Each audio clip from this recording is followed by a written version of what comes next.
And we are live. Welcome, everybody, to the second episode of Season 2 of the Worldwide Wednesday podcast. I'm your host, Sovereign.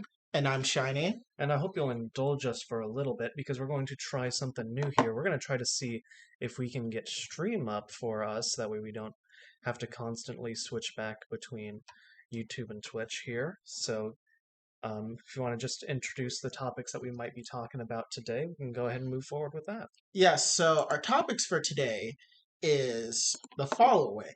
And I think you're going to be really excited about all these topics. I know that I am. So first we're going to talk about the biggest thing, obviously, is we're going to talk about Pokemon Legends Arceus, all the leaks that have come out recently, because this is going to be, it's just insane. We're also going to talk about Book of Boba Fett, Chapters 3 and 4. We're going to talk about the Moon Knight trailer. We're going to talk about the Colleyville Synagogue Hostage Crisis.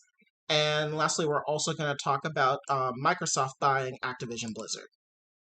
And talk about the Colleyville Synagogue Hostage Crisis. Everything that we're going to talk about. Yes, so just give us one more second here.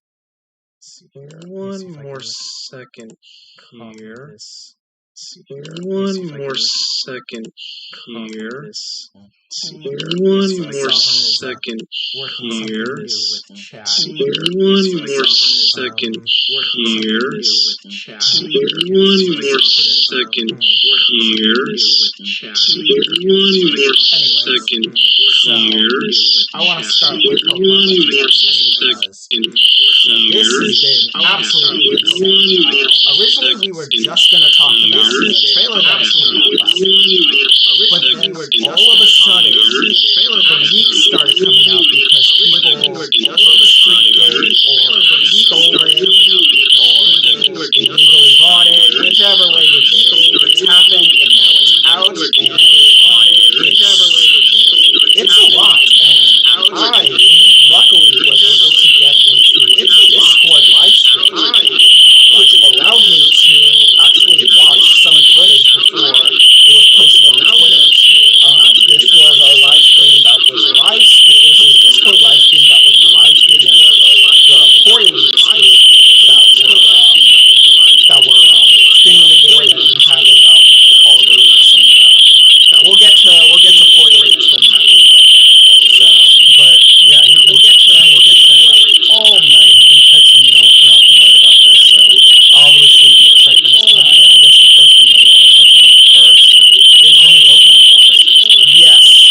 So we finally have confirmed all of the new Pokemon, and it's exactly as our leak video that came out, I think about 2 months ago, a month, 2 months ago now, where the Pokemon are obviously Hisuian, it's Hisuian Braviary, Hisuian Growlithe, Arcanine, Sneasel, Quillfish, Electrode Voltorb, Lilligant.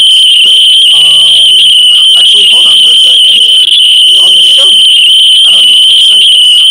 Here are all the Pokemon. We have Voltorb, Electrode, Growlithe, Arcanine, Typhlosion, Quillfish, Sneasel, Lord Form Dialga, Lord Form Palkia, Hisuian Samurott, Hisuian Lilligant, Hisuian Basculin, Zoroark, Braviary, Avalugg, Squidoo, Goodra, Decidueye, Weirdeer, Cleavor, Sneasler, Enamor, Therian, Overquill, Basculegion, and Blue Sky Basculegion, and Ursalucil. So these are the new Pokemon introduced in Pokemon Legends Arceus. What are your thoughts on their appearances? My favorite is honestly Hisuian. Really? Yes. Without a doubt. The fact that it's just because typically with a Goodra, like we all do, like it's the Sneasel one that it was pulling from a slug. Yeah. And now we got it pulling from a snail with adding its steel typing, it's getting a metal snail. Do you want to know what's going to make it even more broken? What? So we Adding also steel have been typing, given it's getting all the new moves that have come out, and it looks like these moves are all broken. What? also have been given special for each of the new Pokemon. And Goodra's is called Shelter. Also have been given for the user makes its skin as hard as an iron shield, raising both its defensive Shelter. Incoming also have been given also become more likely to miss. This is cosmic power plus double defense Shelter. Also have been given yeah, and it's a dragon steel type Pokemon. So Shelter. Also have been given something that's gonna just make it cosmic power plus double team. Shelter. Also have been given Yeah, it loses dragon, ice, and fairy weakness. Shelter. Game Freak Y. But, oh my god. So it's really going to offend you to like ground fighting. It's just gonna fight. Yeah, that's it. Oh my god. Fire is neutral.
is that sound? Oh no. What is this sound? What is that sound? What is it picking up? What is this sound? Hello. Hello. Hello, everyone. Is the sound gone? Give me 1 second. Let me see if I can. Yeah. Give us 1 second. Oh God. Oh God, I hope that that sound was going on throughout the stream. This isn't good. Um uh, Um, Hello? Um if you can in chat, please type in if the ringing sound is still there. um, it sounds like it's gone. Um oh God. Okay, it's fixed. It's fixed. That was really weird. I think that was because we accidentally had the stream running in on a browser while we were recording on Streamlabs. Yeah, maybe that was just some weird feedback. Yeah, it may have been a weird feedback loop. Because we normally have a restream open, but we never usually have the stream open on YouTube. Yeah, we only opened it up just to open up the chat in OBS, so So hopefully that is fixed. Um, I am sorry, everyone. That is our fault. Hopefully this won't appear again. yeah. Again, we are experimenting with letting chat on, so definitely thank you for helping us out with that. Yeah, previously we were only able to see Twitch chat, but now we can see both YouTube and Twitch chat. Yeah, So because before typically I would just pull it up on my phone, but now we actually have it in our stream, and hopefully if people um, are able to engage with chat, then hopefully we'll get a chat box in here. yes, that is the goal, but let us try and Let's get back on track here. so I brought up the snow weather mechanic that has just come out. I swear, like half of these make me angry. Pokemon are more likely to get frostbite and drowsy, and drowsy Pokemon are more likely to fail to act, and the speed of ice type Pokemon are also boosted. And the speed of ice type Pokemon are also boosted. Okay, we've been saying ice types need to be buffed for like 15 years. Now they buff it and now you're mad? Come on! Ice types have needed this buff for literally a decade and a half. Hey, I am just trying to keep the dragon agenda alive here. The dragon agenda died the moment fairy types came into existence. I know, I am working hard to keep it alive. The dragon agenda doesn't exist anymore. It still exists, and I will keep it alive. Zacian exists. You win this round. Exactly. The fairy agenda is here and now. Get over it. We live in the year of our Lord Zacian, the father, of course, Xerneas, and the holy spirit of all fairy type Pokemon, Gardevoir. Anyways, so Stealth Rock has been changed for a new field effect called Jagged Splinters, which is what I brought up. At the end of each turn, the Pokemon is hurt by Jagged Splinters digging into it. This is for moves like Stealth Rock, Stone Axe, as well as, what's it called? Ceaseless Edge. Oh, we thank you for letting us know. Definitely helped out, but looks like we did get a chat popping in. So if you once we remove the image, we will definitely be able to interact better. But the image is blocking chat a bit, so we will communicate more easily as the segments go on. Yes. The next new status effect that we have is called Obscured. This Pokemon is concealed in mud or the like, raising the chance that the Pokemon will evade the opponent's moves. So it's pretty much just evasion, but properly put into a status effect. Yes. The next one we have is Primed. The Pokemon has adopted a hard-hitting stance, increasing the damage it deals with its moves. this kind of sounds like what strong style would be, but I guess it's its own status condition. Maybe they just created it to help out with like the programming with strong style, maybe because Maybe. adding this on top of strong style, That'd be pretty crazy. yeah, Um, so the next status conditions that we have is Wild Might. All the Pokemon stats are boosted. The Pokemon also takes reduced damage from status conditions and move effects such as poisoning and splinters. Terrific Might, where the Pokemon only takes reduced damage from status conditions and move effects such as poisoning and splinters. And Terrible Might, which is literally the same as Wild Might, which is just boosting your stats, and your Pokemon also taking reduced damage from status conditions. Hmm.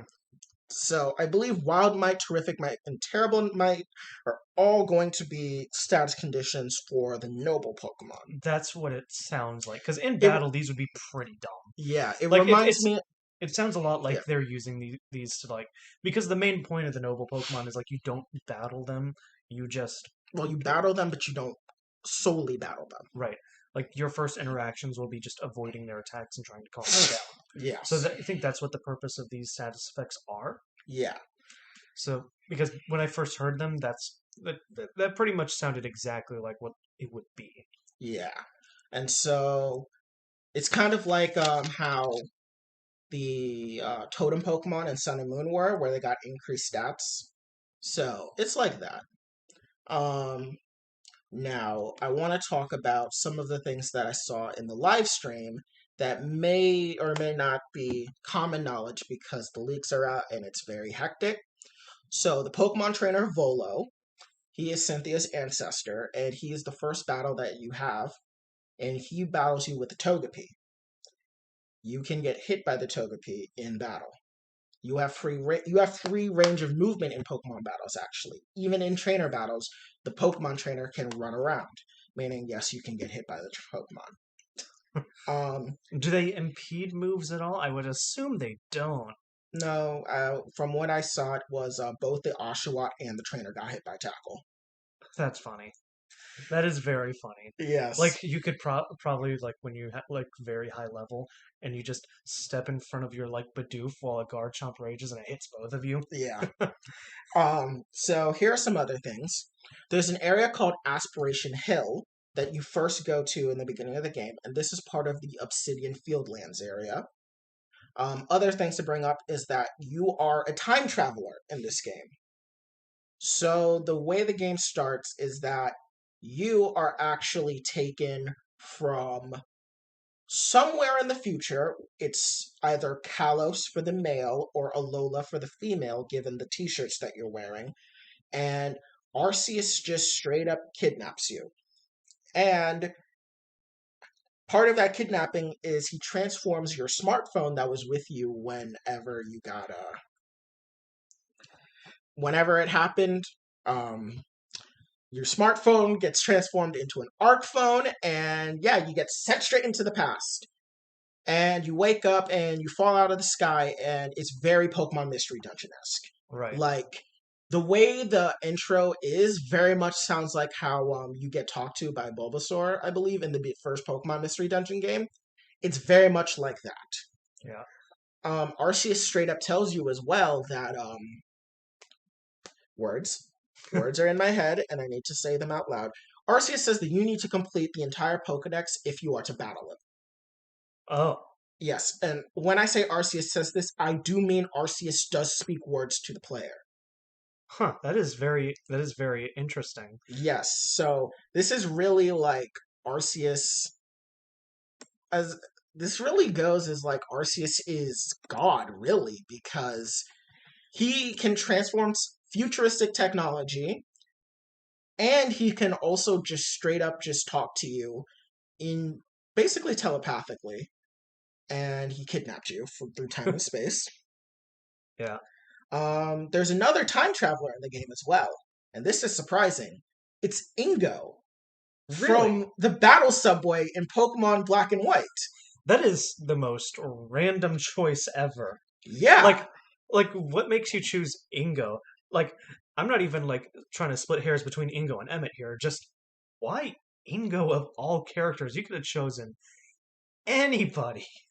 I think it works in the same vein as that why you chose Annabelle to be the Faller in Sun and Moon, because the way Ingo speaks, it sounds like he's a Faller.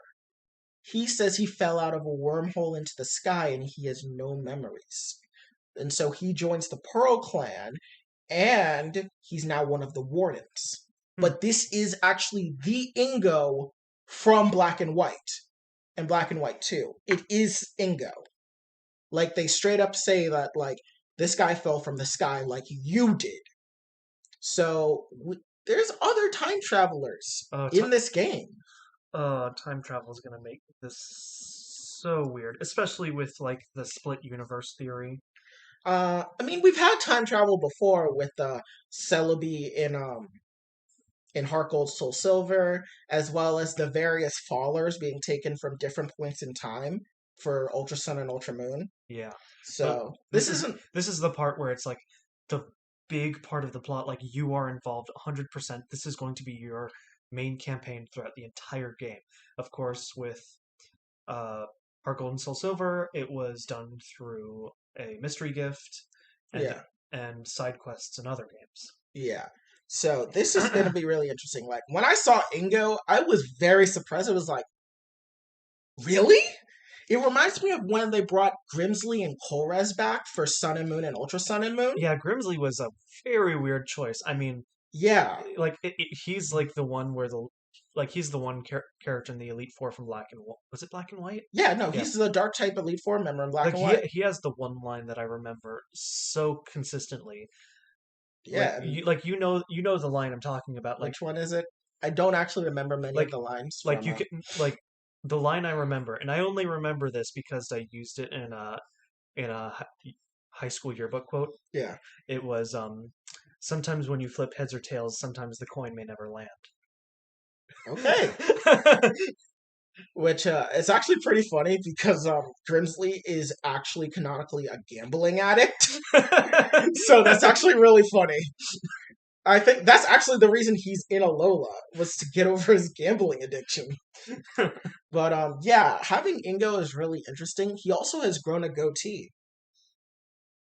So it seems he's been here for longer than you have been in the past. So there's that. Which, if this just creates the standard for random Pokemon characters that none of us have ever remembered to come in other Legends games, I won't be mad. Yeah. So your first mission, as soon as the game starts, is the Pokemon wake you up, and Professor Laventon talks to you, and so he gives you 50 Pokeballs, and you have to catch the 3 starters that have run off. And then I believe you get to choose one. Then your first mission for the Survey Corps as part of your trial is you need to catch 3 Pokemon. Bidoof, Starly, and Shinx. Starlies are harder to catch than Bidoof because they can fly. Meaning they will fly away when startled. You can hear the cries of Pokemon in the wild that are nearby, even if you aren't focused on them. So say you're walking in and you're stalking a Baneri, you can hear a Pachirisu nearby. This also works with another mechanic, which is Horde Battles, where wild Pokemon, even if they're not of the same species, will gang up on you. Will it be like an X and Y? No, it's more fluid. Think of more of it kind of like the SOS battles from Sun and Moon, but you can have more than 2 Pokemon on the field. Because I've seen pictures of what is it? I believe it was a Dartrix being surrounded by 3 Stunky, a Luxio getting double teamed by a Driflim and a Haunter, and then it was an Oshawott getting double teamed by 2 Buizel that look very much that they're saying, "Do you want to run the fade? You're in the wrong hood." They literally look at him like, "You're in the wrong hood. We're running fades right now." So that's actually really interesting. I really like how the world is coming alive in this game. Oh, yeah. From the footage that I've seen and the pictures, the way you interact with Pokemon is very interesting. Silene threatens you with banishment that in no uncertain terms, she says will result in death if you are banished from Jubilife Village. And when you are formally inducted into the Survey Corps, she does outright say, maybe we don't have to kill you. So, yes. Most Shinx will attack you because they have aggressive demeanors. So most of them will attack you when you try catching them. Wild Pokemon don't immediately attack you back, though, in battles. From what I saw, a trainer walked up on a wild Bidoof, he sent out his Oshawott, and he attacked, and the Bidoof just sat there and did nothing. So that doesn't mean just because you sent out your Pokemon and use a move, you're immediately attacked back. There are no abilities in the game, though, which we kind of suspected. Which, honestly, is probably good because there's a lot to juggle in this game as is. Yeah. After catching the 3 Pokemon being Shinx, Starly, and Bidoof, you join the Survey Corps you join the Survey Corps and you get their uniform. You can change your outfit in your house with a similar UI to Sword and Shield. You can actually change your eye color via contact lenses. Yeah, which is a good addition because that's typically been a feature for the past 2 generations. But after experiencing Brilliant Diamond and Shining Pearl, that's a welcome return. Yes. When you fail to catch a Pokemon during the tutorial, your character has a very expressive, disappointed face. You can craft potions, and your base camp does act as like a proto Pokemon Center. Okay. There's a trainer in the Galaxy team called Sanqua. She has an Eevee, and she very much looks like to be Elite Four Karen's ancestor. So, several doors within the Galaxy team not hideout, but like building are very much inaccessible. Many of the NPCs inside have very unique names. I think actually everyone in town may actually have a unique name. You will sumo wrestle Kamado, and you will lose. Like, it goes like, come and challenge me, and you run at him, and you black out. Because he actually does beat you in a sumo match. Now you just make me want to win. You won't. I will. I'll prove you wrong. I will win. Good luck. The Jubilife Village citizens are actually very superstitious, and so they treat you kind of like an outsider because you literally fell from the sky wearing a t-shirt, which, by the way, doesn't exist yet. There are many star ranks that exist within the Survey Corps, so you start out as a no-star ranked member of the Corps, and you can, as you complete your Pokedex and research tasks, you get more stars, with the highest amount of stars you get being 10,000. Not 10,000, 10 stars. About the thousands, though, you are given 3,000 Pokedollars and crafting tools once you officially join the Survey Corps. And you can do 2 things when it comes to items. You can craft things, which will cost you less money but will take more time, or you can buy things, which will be very instant but you will lose money, and money is somewhat rare. So there's that. There's a woman named Anthe, and she is the local clothier. She will be the one that gives you clothes, so think of like the department stores that give you clothes. But she looks to be the ancestor to the Battle Frontier Brain Darich. The butler that takes care of Elite Four Caitlyn. So that looks to be his ancestor. The craft works is where you will craft items, and you do so on the workbench. You start out only being able to craft Pokeballs, but you are given 50 Pokeballs in the beginning, so you may not have to do it. Was there any indication of more advanced Pokeballs? We will get to that. Okay. You get the Pokedex after crafting for the first time, and the Pokedex is actually just a notebook with pictures. And interestingly enough, just because you see a Pokemon does not mean you have the full Pokedex entry. You actually have to interact and catch Pokemon more and more to get full Pokedex entries. Which really gives you the feel that you are really discovering Pokemon for the first time and filling out the Pokedex. Yeah. You actually get a request. The first request you ever get is from the the Bor. I don't know how to say this name. I think it's the Beauregard. Let me see here. Yeah, Beauregard. Yeah, It's the Beauregard, and he asks you to catch a Wurmple for him, so he can evolve it, and he teaches you about evolution. Interestingly enough, you can choose whether you want a Pokemon to evolve or not. That is why several of the times we saw the starters in the trailer, they hadn't evolved. That's because you can choose whenever you want. As soon as you hit the requirements for a Pokemon to evolve, you can go into your party, go into like the drop down menu, that say like swap, give item, things like that, and you can click evolve, and it will evolve. which I'm a little hesitant to that change, especially because you always have the choice to not evolve Pokemon. Yeah, but I think this is Because it's less of a surprise, and that was sometimes always a surprise element is always there for like younger players. that is true. Because for people that or for kids that don't know what level Pokemon evolve, Mm. that's always like, especially for when we played when we were younger, Mhm. the evolution aspect was always something that was like shocking and surprising when you don't know what level they're evolving. So Yeah. this change, I'm a little hesitant to accepting. I kind of accept it just because some people don't like their Pokemon evolving, even younger kids. And so not all kids know that pressing the B button stops evolution. It's not something that's particularly said a lot in the games. So giving them the choice allows them to decide. Fair, but it's a trade-off, but I don't know if I'm willing to accept that trade-off. Fair. Um, Wild Bidoof start out with Rollout, which will give you the fixated status condition. Starlies come with Gust, and Shinx comes with Quick Attack. There's a girl named Marley that appears, and she looks like the ancestor to Cheryl. She wants you to fill the Pokedex entry for Starly. So that is the one confirming that just because you have a Pokemon doesn't mean you have the full Pokedex entry, because by the time you get to having that request, you are mandatory to have one Starly. There is a man named Tashi, and he wants to see a Shinx's ears, which we saw that quest being completed in the trailer. You get the Shaman Kimono and Bottoms from Anthe.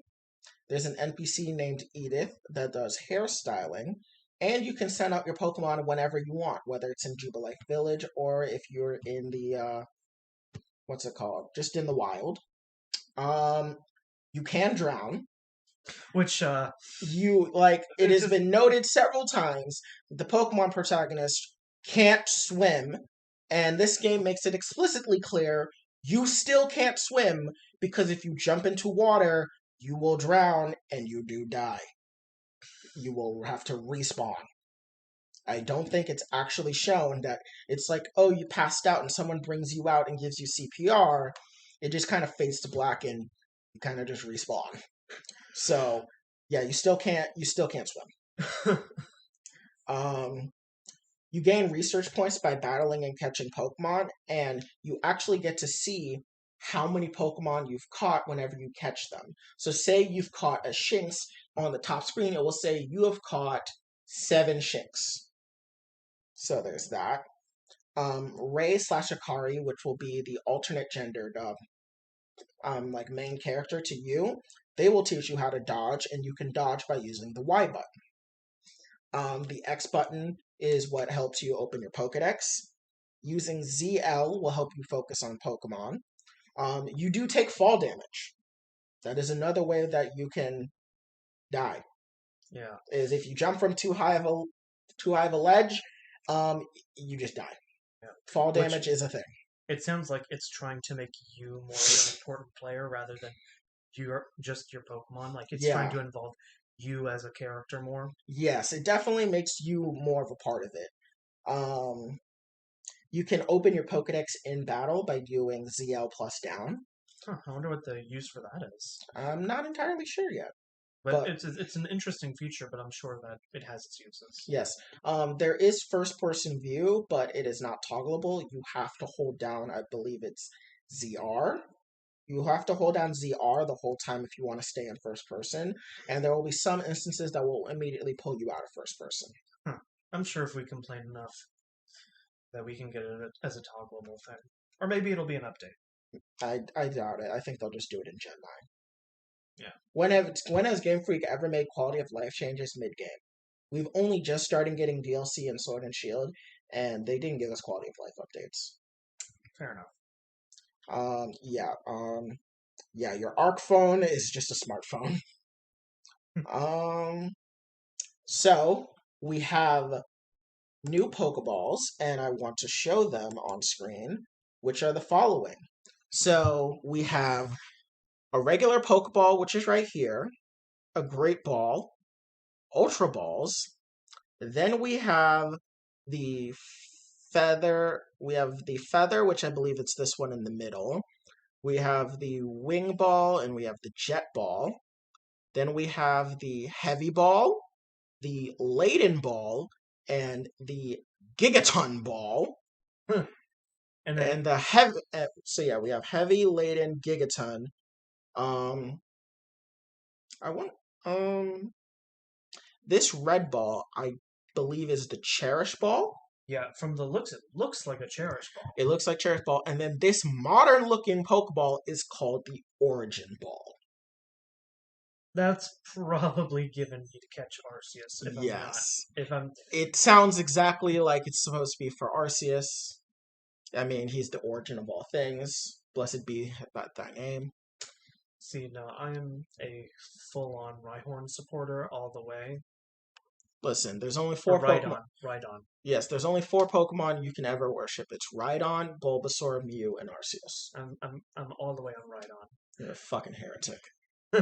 Anyways, so we have these balls. So what do you think of the designs? Not sure if I like the heavy balls, first of all, the heavy laden Gigaton balls. I'm not a fan of them. Yeah. I do like how they incorporated the Great and Ultra balls into this new design, though. Yeah, I Those do ones like it. I do like that. I just want to know what is the purpose of the Gigaton, the Gigaton ball, the heavy ball, the leaden ball, the wing ball, the jet ball, the feather ball. Like, I want to know what the purpose of these are. Which I would imagine that the darker ones are just for heavier Pokemon. Have these been shown to you thrown by any chance? I have not seen them thrown. Because This was data. my guess, and I'm only guessing here from just not seeing them, Mm. I think they might have different throw patterns.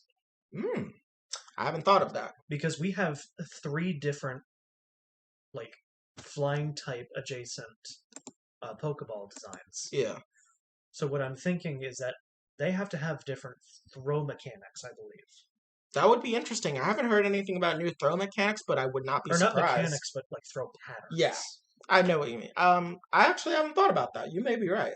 Because we can assume that it's just going to be pretty standard with the 3 main Pokeballs with the Great Ball and Ultra Ball. They'll probably be pretty standard with the throw pattern. Yeah. I would imagine flying types are going to be a lot harder to catch. Yeah, for sure. So that's why my mind instantly jets to this idea that maybe these balls have different throw patterns that we have not seen. That could be it. That would be pretty interesting. And then, of course, the Cherish Ball would not be accessible in game. You would only have it for the Shaman and Darkrai events. Right. And then the heavy balls, I would imagine they're probably harder to throw. And they're probably for like the noble Pokemon / alpha Pokemon / general big Pokemon like Avalugg. Are we going to continue this? No. No, we will not continue the Avalugg slander. Because Avalugg's existence is slander enough. Is it slander, though? Because it's not wrong. Listen, Avalugg's existence is slander enough. We actually have some new items. We have 3 items that are new for Arceus. We have, I think they're new for Arceus alone. We have the blank plate, which is finally the rumored normal plate that we have never gotten. Yeah. So we have that. We have the Legend Plate, which I believe will be the plate that lets you take on every typing in the game, making you only weak to rock. Yeah. Wow. Yes, I believe that's what the Legend Plate does. And then there's the Origin Ore, which I am not sure what it particularly does. I still want Arceus to have 1,000 arms. Hasn't been revealed in the leaks yet, but I still want it. I don't think we got that. I want it. We also, but with it having every type, imagine every type it's immune to. yeah, it's immune to poison. It's immune to Dragon. electric. It's immune to dragon. It's immune to normal. It's immune to ghost. It's immune to fighting. That's 5 types. That's like a fourth of the types. Yeah, it's also immune to burn. It's also immune to paralysis. It's immune to poison. Actually, it's immune maybe to... not paralysis, because can't you still paralyze with stun spore on some electric types? You are immune to stun spore because you are grass. That's right. What about glare? Glare is a normal type move. You are ghost. This really just accounts for everything. Yeah, it does. So you are immune to a fuck ton of shit. Once again, your best bet is just throwing rock type moves. Anything less, you're rolling the die. Yeah. Which really goes to show just how good of an offensive typing rock is. Because rock is a really good offensive type. It's just a dogshit defensive type. And Game Freak should stop making defensive rock types. They don't work. The only one that works is Tyranitar, and that's solely because it gets a special defense boost in sand that it creates by itself. But that's also because there's a 600 base stat total, because if you look at Gigalith, has the same thing, but is also dogshit. Yeah. Hey, there's still Stack-Attacka. Stack-Attacka is a dogshit defensive Pokemon. It's only good in Trick Room offense. That's it. Yes. That's still some merit, though. But that's more of offense, which Rock is amazing at. It's just shit at defensive. Anything that Rock could do defensively, Steel does better. The only time Rock was a good defensive type was Gen 1. So, yeah. Anyways, we have some new items for Dialga, Palkia, and Giratina. The Adamant Crystal, which turns Dialga into Lord Dialga. We have the Lustrous Globe, which turns Palkia into Lord Palkia. And we have the Greasiest Core, which turns Giratina into Origin Form Giratina. Giratina doesn't get a second form. Wow. With Giratina being my favorite legendary in this generation, that stings a little. Yeah. That really stings. Sorry. Though I will say I do prefer Giratina's design anyway, so maybe it's best they didn't touch Giratina, because some of these forms for Dialga and Palkia. Listen, I like Dialga more than I like Palkia, because Palkia has no arms and it bothers me. Why did you give it the shoulder pauldrons if it has no arms? What the fuck is the point of shoulders if you don't have arms? Hold on, I'm going back to that picture of the Pokemon, because no, because this is unacceptable. What is this shit, Game Freak? What is this? Like, this is not okay. This is not okay. Why? Why? Why does it not have arms? This dumbass top-heavy bitch. I hate it. I fucking hate that thing. I like Dialga, because at least Dialga makes some sense. But what the fuck is this? What is this bullshit? This looks like a fucking Digimon. Fuck this thing. And that goes for both of the Lord forms, honestly. Oh yeah, both Lord forms look like fucking Digimon anyway.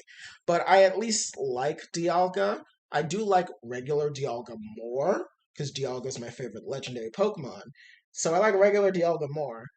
But the Palkia thing just fucking annoys me. Palkia just fucking annoys the shit out of me. It looks fucking goofy as shit. Outside of that, I want to go over all the Pokemon that are in the game. So if I've done my math correctly, there are 278 Pokemon in the game, including forms with meaningful distinctions. And what I mean by forms with meaningful distinctions, I mean forms that have stat changes. Yeah. So, stat/type changes. So, here we go. We have the Pichu line, the Cleffa line, the Vulpix line with Alolan, Vulpix, and Ninetales. Note these are the only regional variants that are in the game that are not Hisuian variants.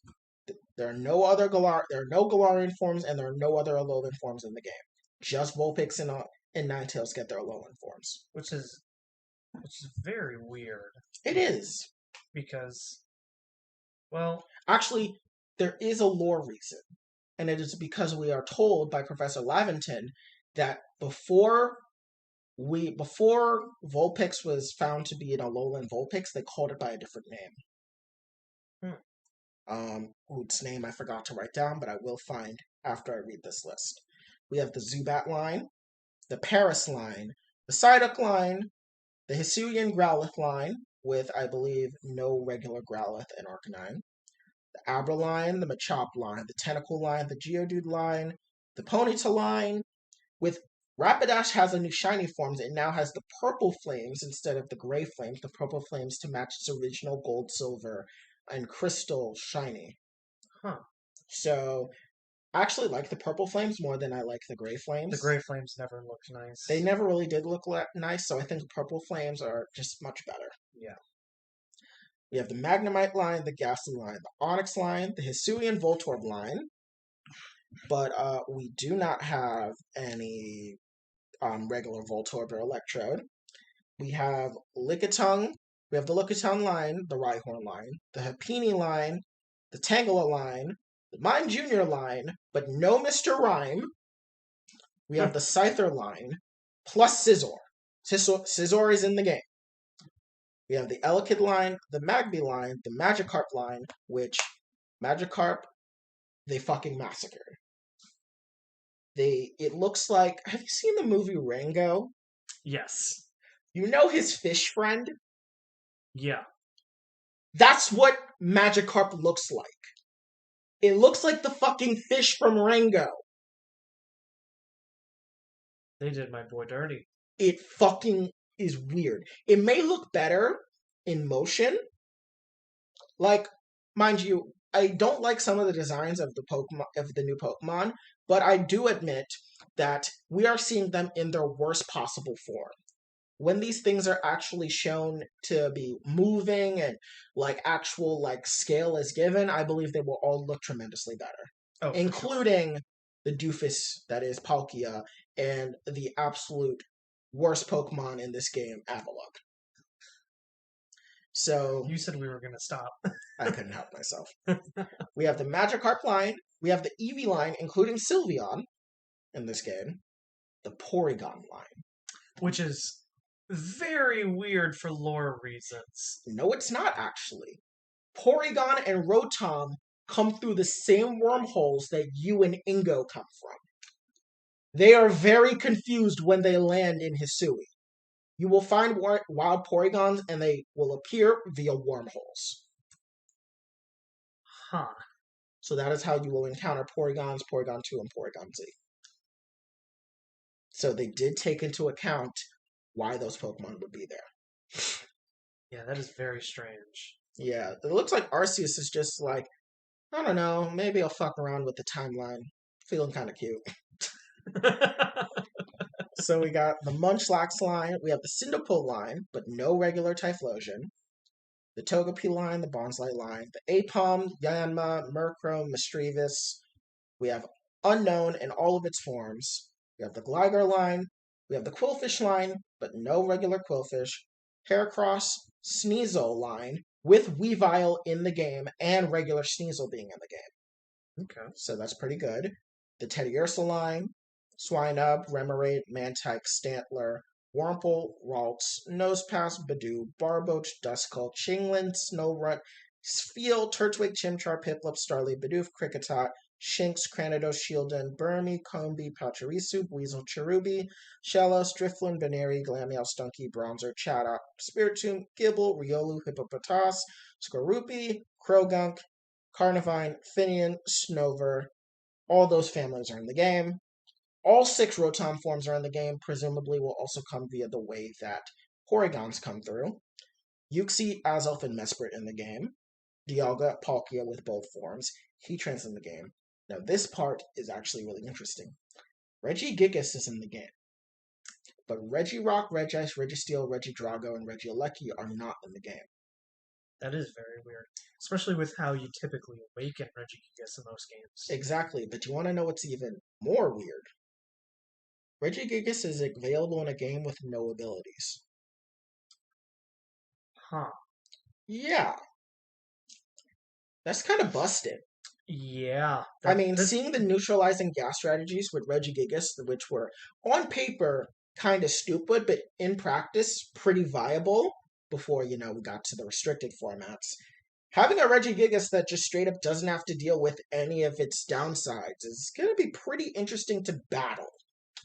I just hope in Gen 9 they just completely demolish that ability. Yeah, slow start is really stupid considering we have more broken Pokemon. Like, honestly, Slacking and Regigigas just need to be allowed to use their full power, considering there are more broken Pokemon like Mega Rayquaza, both forms of Zacian, and Calyrex Shadow Rider. All of which, in my opinion, are far more broken than any Regigigas or Slacking could ever be. Yeah. So I think they should have their full power. Giratina is obviously in the game. Cresselia, Fione, Manaphree, Darkrai, Shaman, Arceus with all 18 forms, well, 19 forms now. Oshawott in the game, but no regular Samurott. Petlil line, no regular Lilligant. We have the Basculin line, where we have Hisuian Basculin, and we have Basculegion with a red stripe and blue stripe form, but the original Unova red stripe and blue stripe Basculins are not in the game. So that's interesting. Obviously, the Zorua line's in the game, but not their regular forms. That goes for Braviary, not having its regular form. The Forces of Nature have their both incarnate and Therian forms. There's no regular Avalugg, there's no regular Sliggoo and Gudra, and there's no regular Decidueye. Okay. That's a pretty decently sized regional dex, honestly. Yeah, 277, which I think is pretty fair, considering this is definitely experimenting for Gen 9. I hope so, honestly. Yes. One thing that I want to talk about is I use Evil Team in quotation marks, but there is a group of, I guess, what you would call antagonists, but let's be honest here, I think they're kind of just there. They are let's see, I'm trying to find their names, but they're a pair of sisters, and they are respectively the ancestors for Bertha, Candace, and Saturn. Meaning that Bertha, Candace, and Saturn are all distant relatives of each other in the modern games. Also, there are pictures of what looks to be the ancestors of Alder and Maxie. They have ancestors. And there is also a woman the move tutor, her name is Zisu, and she looks to be the ancestor to Flint and Buck, who obviously are brothers. Yeah. So there's that. Alright.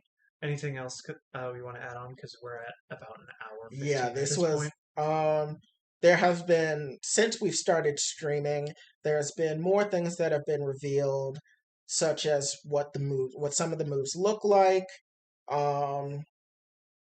Apparently the plot is very much structured like Mystery Dungeon's plot, which, I mean, I think it's pretty good.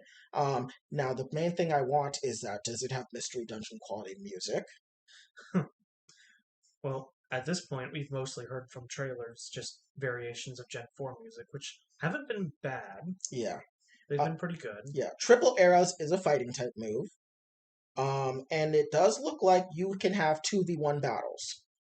And by 2v1, I mean 2 trainers will battle you, but you only have 1 Pokemon. There are now pictures out there of Hisuian Typhlosion with the flames, and I think it looks pretty good. Okay, that is much better. I unfortunately cannot show it on stream, just because I do not want to get us DMCA'd. So, yeah, you will have to look at them. You can find them on r/PokeLeaks on Reddit. They're probably floating around Twitter and different Discord servers as well. But for, reasons legally, I don't want to show any actual gameplay footage or gameplay pictures because numerous Twitter threads throughout the night and into the morning all got DMCA'd for just showing pictures. Yeah. So, yeah. One thing that I do want to say, which was pretty annoying, which is that the group that first had this was a group called Horde Leaks. And so something happened, which was that their stream ended. And their stream ended for two reasons. One, the streamer Z Drive got tired, but also because they were afraid that the quote-unquote leaker Central Leaks had infiltrated the Discord and was leaking things. Which, in my opinion, is really stupid because, like, they watermarked all their... They claimed it wasn't for attention, but they watermarked all of their footage and all of their pictures with a giant-ass watermark, which, got them DMCA'd by Nintendo soon after. And they actually had all the models for the game, for all the Pokemon, and they weren't going to release it. It's someone that was inside their group who had seen them was like, oh, I'll just release it. And then people were like, why'd you release it? This was just supposed to be for us.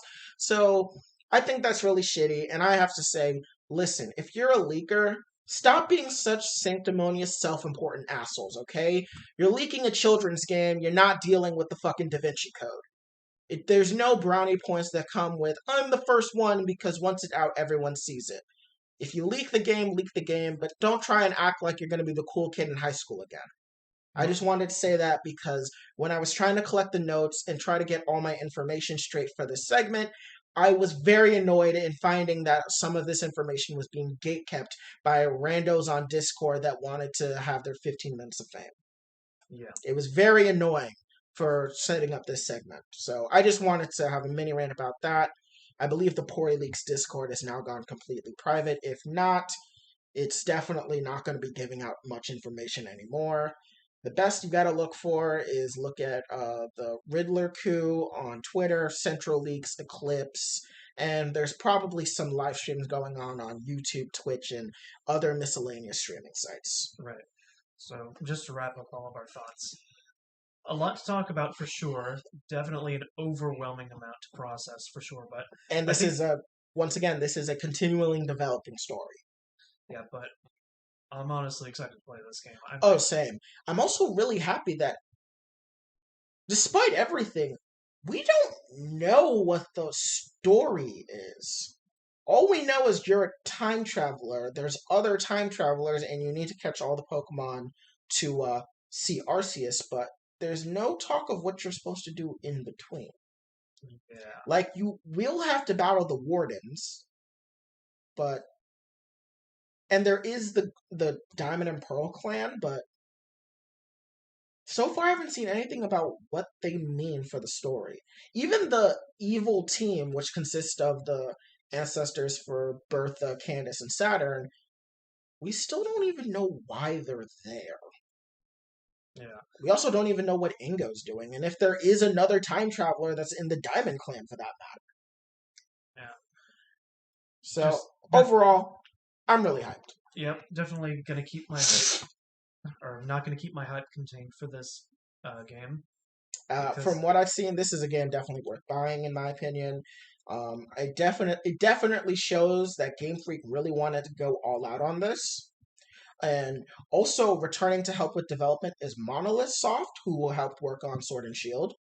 So they also helped out with this game as well. And I wouldn't be surprised if some of the people from Breath of the Wild came and worked on this game as well, because if you didn't know, several of the people that worked on Breath of the Wild worked on Sword and Shield. Yeah. Which, in summary, Pokemon fans are still going to maul about this game, but I don't care. Yeah. Also, the director for this game is the director from Ultra Sun and Ultra Moon. Huh. So, which would explain why certain plot points have been reused, such as Fallers and random Gen 5 trainer that we don't care about appears in has some sort of relevance. Yeah. Yeah. Anyways, let's move on to our next segment, which do you want to talk about? Let's talk about Moon Knight. Moon Knight. The Moon Knight trailer came out, and oh my god, I love it. Yes. So I really like this poster that they put out right before the trailer came out during it was a playoff game. I forgot between which teams. It's the NFL playoffs, and that's where they debuted the trailer because Disney owns ESPN Yeah. and several of the stations that would be playing a playoff game.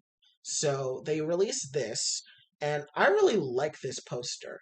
Not only that, but one thing I do really like about the Moon Knight costume is that it takes a lot of like it's not just like a blanket sheet. Like when I say that, like it's not like one like article of clothing, but Yeah, it's like an amalgamation of cloth. Like especially you see it in the poster where you see like he's not wearing gloves. It looks like yeah, he's wearing wrappings. yeah. It's like mummification wrappings, Yes. which is obviously makes sense because this is going to delve with a lot of Egyptian culture. Hmm. In the comics, obviously, Mark Spector, who is a mercenary, he has a mission in Egypt and he dies and he gets brought back to life by the god Khonshu. In exchange for him being brought back to life, he now is the servant of Khonshu. And I believe they're going to follow a very similar trend with this. Because we do see Khonshu in the trailer, and Khonshu looks fucking terrifying. Yeah. I really like how Oscar Isaac seems to be playing the different characters. Especially because, especially in Star Wars, he hasn't had much of an opportunity to show his acting chops. Yeah, I think his limited role in Dune actually gave us a bit more insight into his better acting chops, and he's also in Ex Machina, which I have not seen, but apparently he's really good in that as well. I mean, Ex Machina is a phenomenal film, no matter what. Yeah, you've seen Ex Machina? Oh yeah, it's really good. Yeah, then you've seen him in there, right? Yeah. Yeah, so I haven't seen it, but I've heard he's really good. So I always had faith that the actors that showed up in the sequel trilogy were all good actors. They were just given a really shitty hand. Yeah. And I believe, Because like yeah, when he acts in Moon Knight, he sounds nothing like how he does in Star Wars at all. yeah. Because he's obviously playing a more passive character. Well, Well, not passive, but like he he's playing a very unique character yeah, because, as you know, Mark Spector, Moon Knight, has DID, yeah, dissociative identity disorder. And so he will be playing not just Mark Spector, but he'll be playing the various alters, being the main one that we see in this trailer being Stephen Grant. yeah, Now, in the comics, Stephen Grant is actually a multimillionaire. But it looks like in this, Stephen Grant is going to be the passive alter, the one that works at the museum in London, not the same one that Dane Whitman and Cersei are at. This is a different one. But yeah, Stephen but seems to be the passive one. Mark seems to be the mercenary, and then Moon Knight seems to be this like yeah. the Because enforcer of Khonshu. like the main identity we see, he's like anxiety ridden. He's like Oscar Isaac's performance of it is like beyond anything we've seen from him. Oh yeah. One thing I want to point out is the physical acting. I'm pulling up a GIF on screen right now, but just looking at the final scene is really interesting. Like the way he's punching what I'm assuming is a jackal. I don't think it's a werewolf like some people have been saying. I believe this is a jackal because we're dealing with Egyptian culture. Yeah. I know some people thought it was a werewolf because Moon Knight first appeared in Werewolf by Night, but Werewolf by Night is going to formally debut in October of this year during the Halloween special. So I believe this is actually a jackal he's killing. Okay. And I really like this And it, scene in the trailer. It's really cool, and it really shows off the how the character looks in terms of the Moon Knight with the various different wrappings around him. yeah, and that's like I said before. This also emphasizes the costume that I really like because, Yeah. like, of course, in the comics, a lot of costumes are simplified. You would imagine Moon Knight just having like a mask on, but no, it's like an actual like wrapping. Yeah. If you look very closely when he turns to the camera, you can see the crescent moon is actually held together by disparate pieces of cloth. really making it seem that like this is like the costume is like the cloth come to life. Yeah. And so I really like this. In the comics, Mark Spector, Moon Knight, very violent character. Some people are worried that the violence is going to be toned down. I'm going to be perfectly honest with you. I don't really think it is. Yeah. Like, a lot of people were worried about it because they saw Kingpin and Hawkeye, and they're like, he's not ultraviolet. But I believe that was just because the setting wasn't something that would provide Kingpin to be ultraviolet, especially because Kingpin doesn't have the luxury of being that in Yeah. Hawkeye because he's at the lowest point compared to in Daredevil where he could afford to be ultraviolet because he always had a fallback. Yeah. I don't really see like the medium it prohibiting them right now because at this point, like Marvel isn't really considered like a property for children. It's a property for families. Yeah, and I mean, let's be honest here. Eternals had a very spicy sex scene in comparison to what we normally see in the MCU. I think we're not going to stray from the violence in this. Yeah, well, honestly, I don't even know if I'm willing to go that far because I mean, I would not. I'm from a parent's perspective, a 14 or 15-year-old could probably see that and be fine. Well, here's the thing. You have to remember American culture. And in American culture, violence is way more acceptable to be shown to children than sex. Yeah. So the fact that Eternals got away with that scene lends me to believe that violence is a-okay. I mean, if we look at the poster, like his hand and the crescent moon are dripping in blood. And blood has been shown a lot more in Phase 4. I Yeah. mean, we got John Walker holding the shield. Yeah. That startling scene that shook the internet. Yeah. Yeah, that was by far definitely the biggest showing of violence in MCU history. Yeah. And I mean, if we really want to talk about the various fight scenes in No Way Home are brutal. Oh yeah. So I definitely think they're not gonna like truly like handicap the violence. I mean, even in the trailer we see, I mean, Mark is bleeding from the side of his head when he's in the cupcake truck. I mean, the guy that we see falling out of the truck is dripping in blood and is about to get absolutely run over by the two cars behind him, and it's not gonna be pretty. Yeah. Um, I think just the announcement of Blade is just making people super paranoid. Not just Blade, but they're also afraid about Punisher returning. But I'm going to be perfectly honest with you. Given what I've seen of the leaks for Multiverse, Marvel is not going to be straying away from blood and gore. It is not. I don't think we have anything to worry about. Yeah. I will eat my words when these things come out, and if it's true they handicapped it, then I'm wrong. But I really do think we're going to be fine in terms of, like, gory, bloody content. And plus, let's be honest here, just because something is gory or bloody doesn't mean it's better. You can tell a good story about a dark character without having to show explicit scenes of blood and guts. I mean, I think that's, in my opinion, pretty juvenile. And sometimes just the use of it for shock value can be it can be kind of like what's the word I'm thinking of here? Overused? Not overused, but condescending. It could be. Like, Yeah. the best thing I could think of is the Saw franchise, where in the beginning, the gore almost serviced the plot.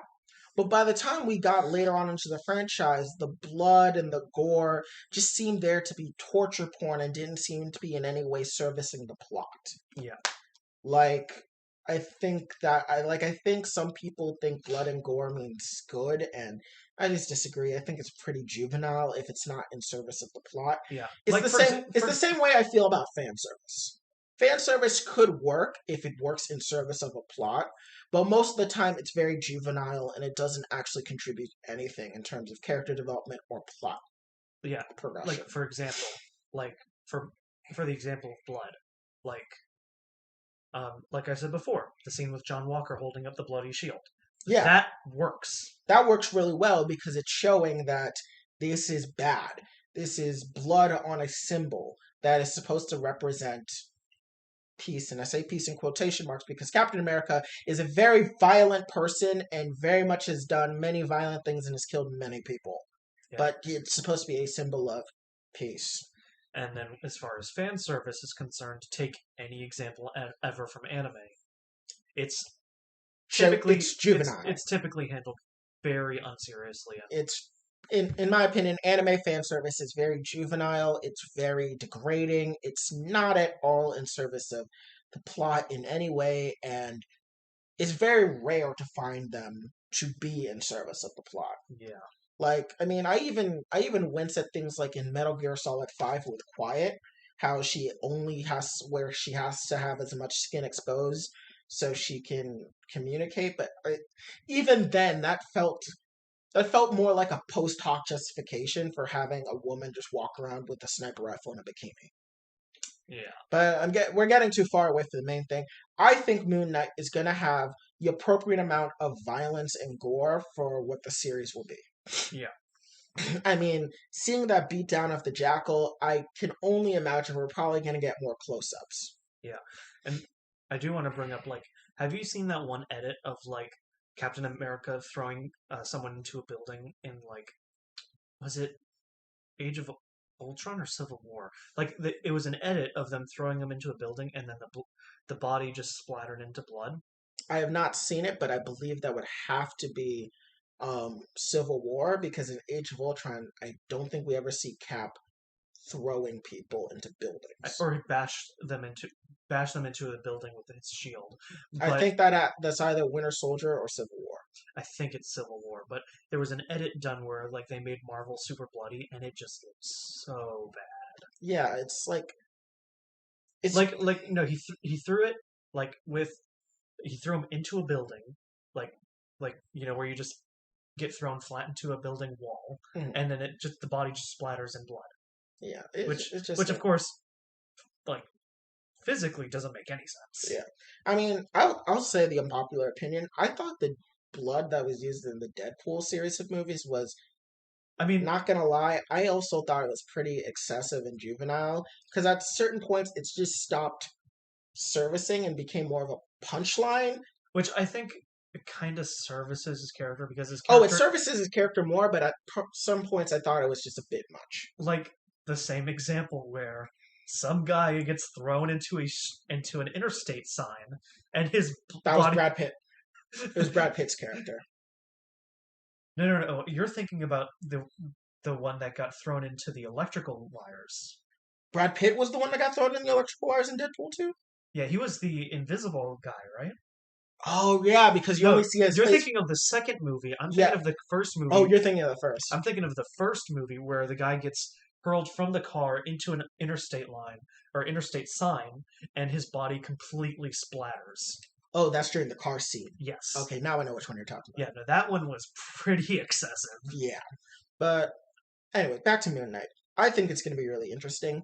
I do like the villain. The villain, I believe his name is Arthur Harrow, which in the comics, he has only appeared in a grand total of one issue.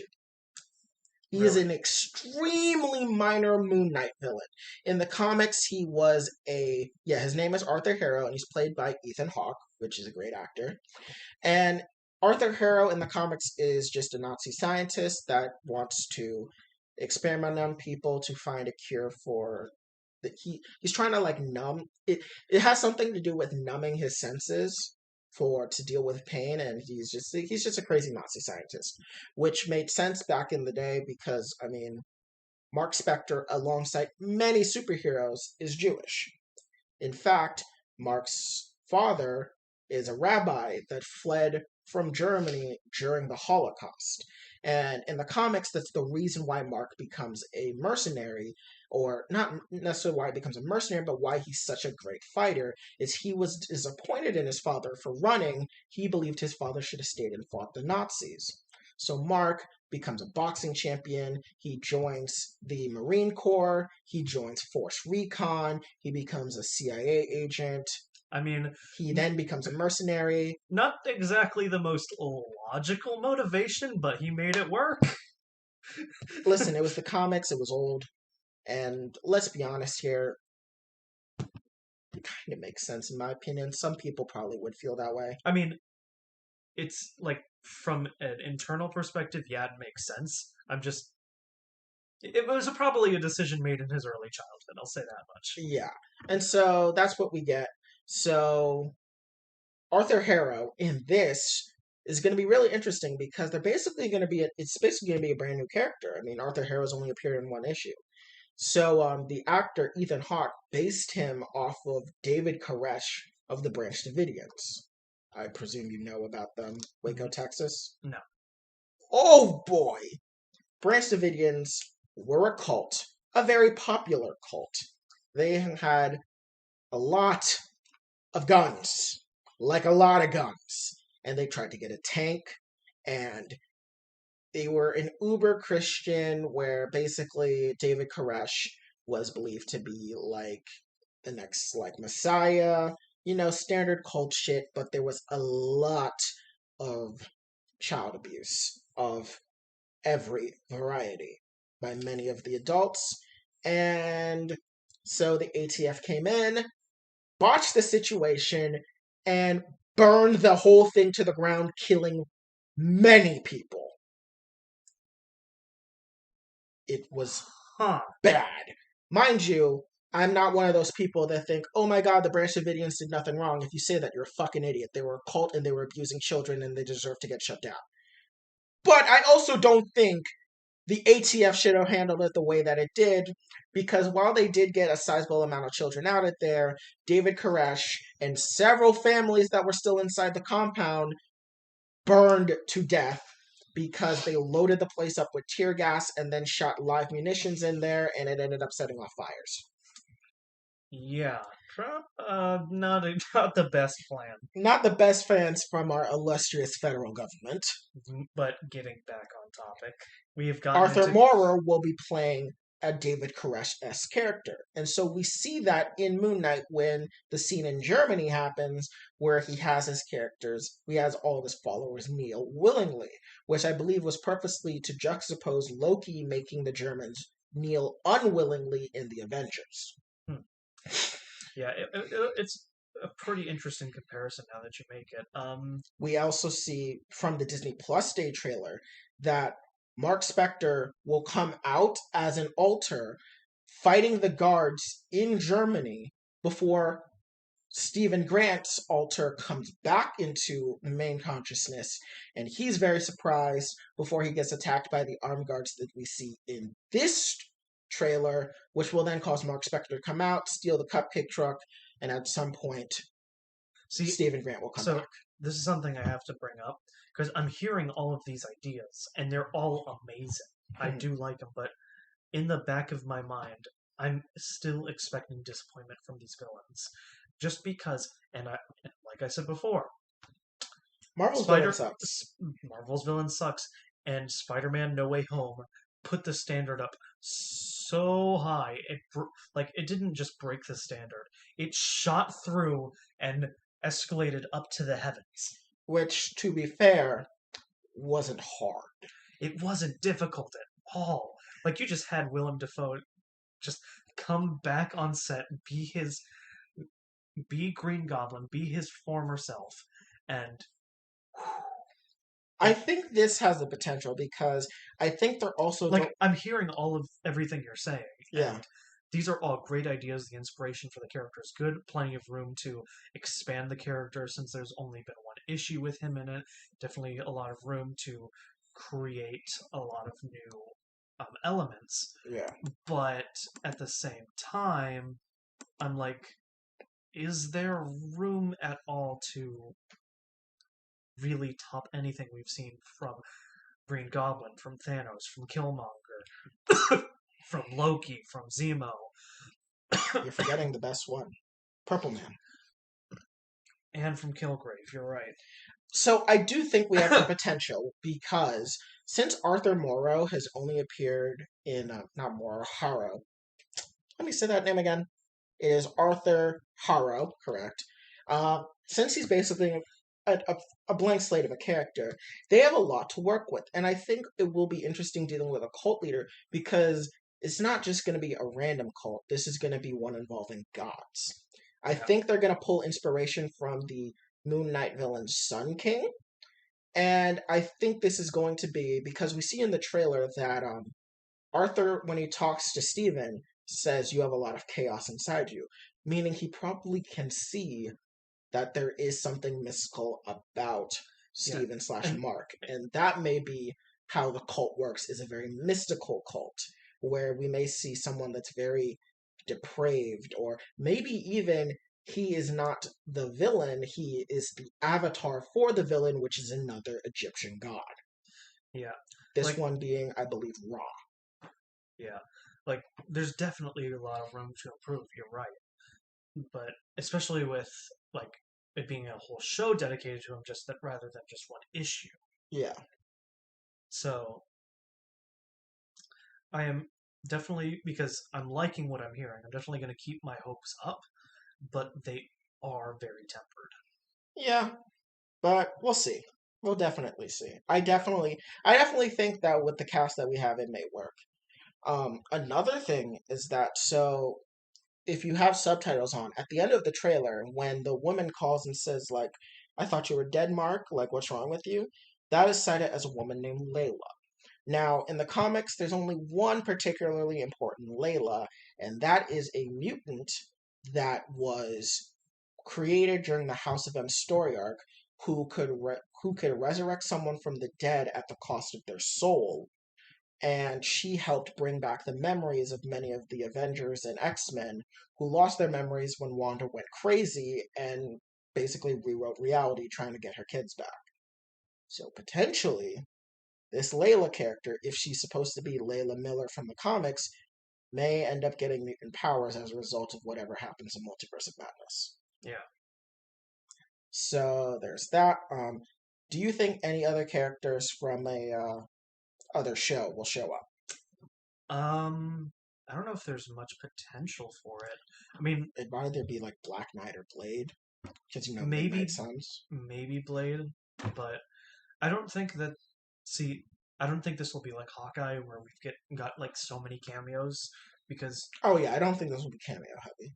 yeah, like when I'm thinking like realistically in this part of the MCU, I think it's Blade or Black Knight. yeah, we're not really going to be seeing a lot of cameos until we get to the sequels that are coming out, such as Doctor Strange, Thor, and Guardians of the Galaxy. Yeah, Like we're pretty much back in phase one right now yeah, because we're getting a whole bunch of origins for a bunch of new characters, and we don't really have an overarching villain established yet. So yeah. I think we're just gonna have different versions of like the Nick Fury. So like, in my opinion, in America, we're gonna have Matt Murdock be the Nick Fury for them. I think in the Europe side, we're gonna have it be Blade, Blade. I yeah, believe in the cosmic side, it's probably going to be Captain Marvel. For the mystical side, it's probably going to be Wong. yeah, And I believe those are like the four main ones, the four main sides. The European, we have the American street level government side, the European mystical, magical side, not like mystical side, but not magical in the same way that Wong is magical. yeah, And then we have Cosmic, which will probably be Captain Marvel. yeah. So Yeah, pretty much think of like that scene from Endgame with everybody communicating. yeah. Yeah. And then I do want to bring up one thing. Tragically, the actor Gaspard I don't know how to pronounce his name, Gaspard Ulilo, who will be playing the character Anton Mogart slash Midnight Man in Moon Knight, tragically passed away this morning in a skiing accident that happened in the Alps. He was in a skiing accident and he was rushed to the hospital where unfortunately he passed away. So We Moon do. Knight will be his last performance, unfortunately. So I think we should have a moment of silence for him because he died pretty young. I believe he died at the age of 38. Yeah, it was 38. So So let's have a moment of silence.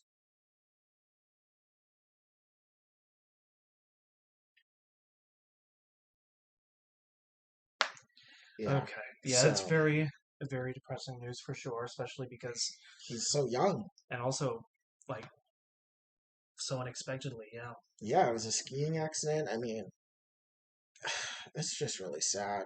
He played Hannibal, so and apparently he was really good at that. So it just really sucks. Yeah. He was a young actor. Especially for someone whose performance we haven't seen yet. Yeah. So it's going to carry a little bit more weight. Yeah. Well, any final thoughts that you want to give for Moon Knight before we move on? I'm excited for it. I think it'll be really interesting to tap into this side of Marvel. Um, I just really like what I'm seeing, and I kind of can't wait to see just the Egyptian gods be shown. And like, you know how we have like Asgard, where they're kind of shown as just very human, but then we see like the Celestials as very abstract. Yeah.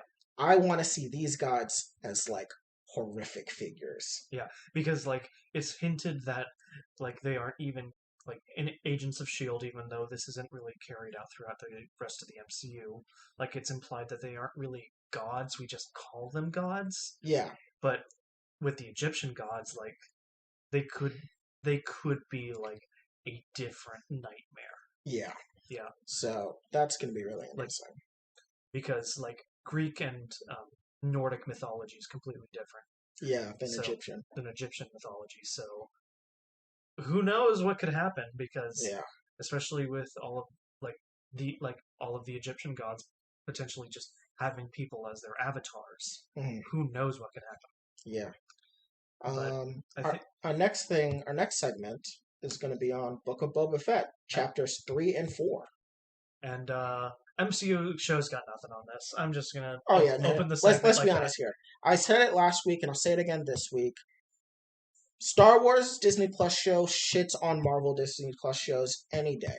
They're just better written, better choreography, better everything, in my opinion. I just, But opening up with episode 3, there is a lot of controversy about this episode, and I think it's extremely unwarranted. I know some So, people were complaining about the Tusken Raiders being killed.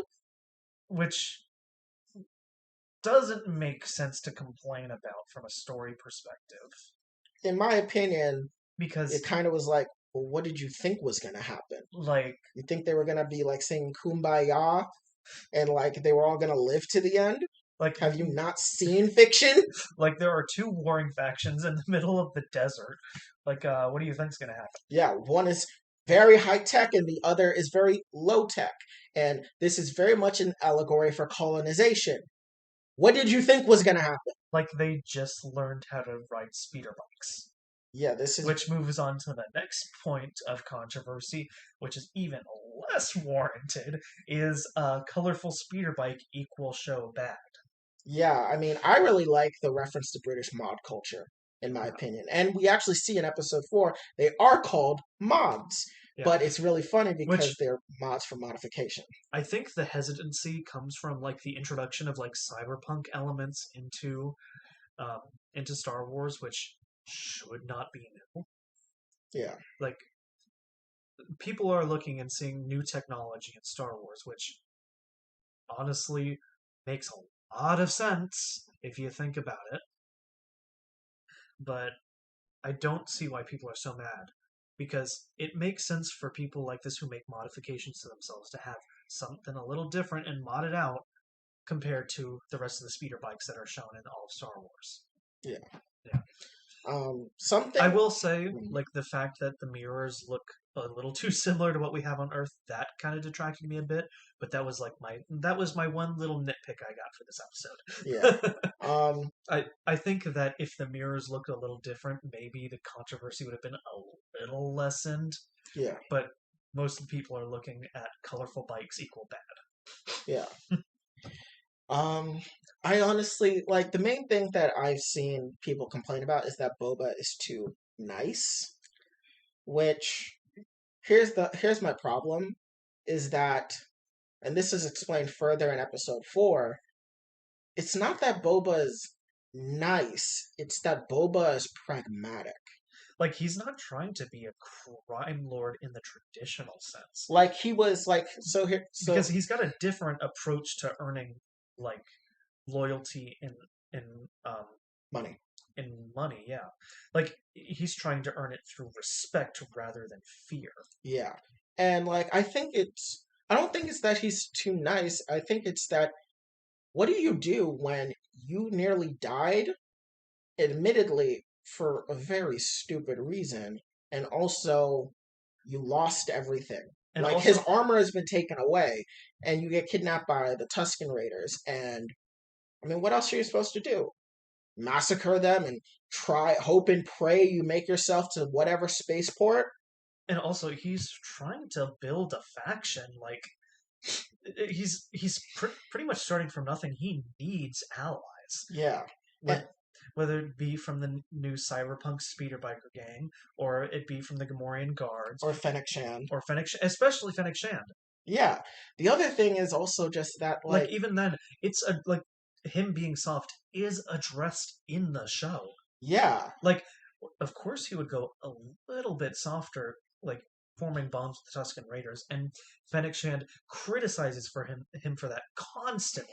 But we also see that it gives results. It does get results in the show.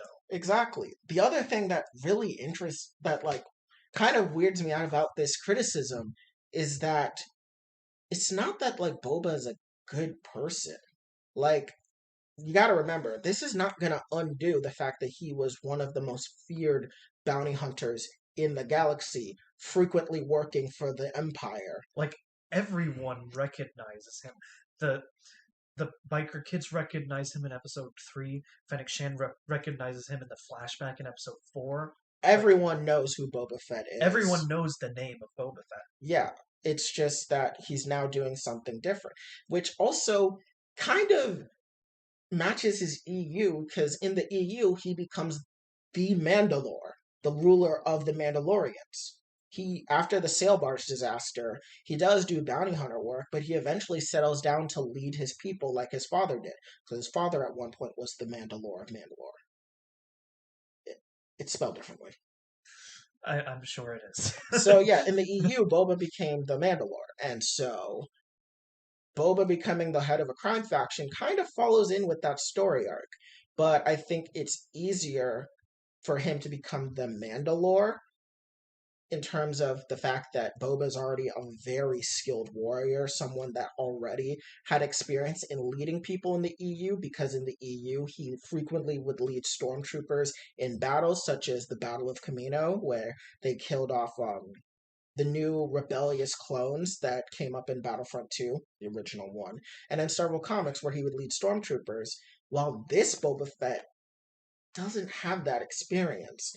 So building a crime family is really going to be based more off of his connections to the underworld and just kind of getting their respect, and not just you follow me because I'm paid. You follow me because not only am I good at what I do, I'm also a good leader. Yeah. The other thing I really liked was Black Chrysanthemum and how he attacked those Trandoshans, just because it's been historically known that Trandoshans and Wookiees do not get along because Trandoshans basically try to enslave them at every turn. Was that in episode 3 or 4? Episode 4. Okay. But just in Star Wars canon in general, Trandoshans frequently try to enslave Wookiees. Okay. And so yes. Black Chrysanthemum would not like them. Sorry, my episode 3 right now. Oh, yeah. Yeah.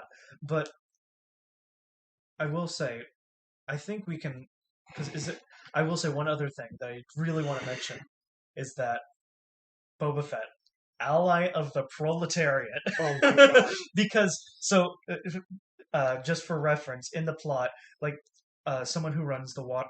The watermonger. The water... Yeah, the water... God, why is that slipping me? The watermonger. Yeah. Is, comes to Boba Fett saying, no one respects you. These kids are stealing my water. Please fix this, and then you will have my loyalty. And so he goes out to them. He says, no, this is all BS because he's overcharging me for water. And so pretty much Boba Fett's like, cut your rates. We'll pay you for what they owe. And pretty much takes them in. So he's like, pretty much has no BS for any corporate leaders and allies with this on the side of the proletariat. Yeah. It's really good. It is. I mean, unexpected from Boba Fett, but I'll take it. I don't especially think it because was actually unexpected. I think it was very pragmatic. I mean it's in character. I just wasn't seeing it coming. Like it's obviously an ally building tool is what he's doing. Yeah. I mean, it's exactly as what the watermonger said. No one respects you. Well, how do you get people to respect you? You give them what they want You and show them that you actually will do them. he You is will give them what they he need. is literally fixing the system for the people in Mos Espa. Mos Espa. There we go. Um, I keep mixing up Mos Eisley and Mos Espa. yeah. I'm actually really interested in seeing the war with the Pike Syndicate Yeah. because some people have been talking about the fact that Kira from Solo may appear. Yeah. Because, I mean, at this point, she should be the head of Crimson Dawn. Maul died in Star Wars Rebels, and the Pike Syndicate has been a part of the Shadow Collective / Crimson Dawn since the Clone Wars era, back when they helped Maul take over Mandalore. So I think Kira may show up. Yeah. And that would be pretty interesting, but I think that definitely wraps up everything but episode 3. What with episode 1 and 2 to compare it to, what would you give it? Episode 3 compared to episode 1, I would give it about a 6.5. Really? Not as good as episode 2. I mean, episode 2 2 was phenomenal. episode 2 is the standout of this show because it was that good. Yeah, I give it a 6.5. Like, it was good. Yeah. I just think the first 2 episodes were better. Yeah. But I did like seeing the British mods. Yeah, I enjoyed it enough that I'm willing to give it a 7 out of 10. Okay. Yeah. Now for episode 4, that one I would also give it a 6.5. Really? Like, I really do think the first 2 episodes were better, but I don't think that these 2 episodes are bad. I like them. I just think that the first 2 episodes were better. See, I'm willing to give episode 8 an 8 out of 10. Episode 4? Episode 4 an 8 out of 10, sorry. Really? Because, see, here's the thing. I'm enjoying the flashback episodes so much more than the actual plot. Oh, same. I definitely have been enjoying Because the flashback. Episode 2 was purely flashback. And it was so good. And it was so good. And episode 1, the standouts were the flashbacks with wordless storytelling. Yeah. And episode 4, we get that again.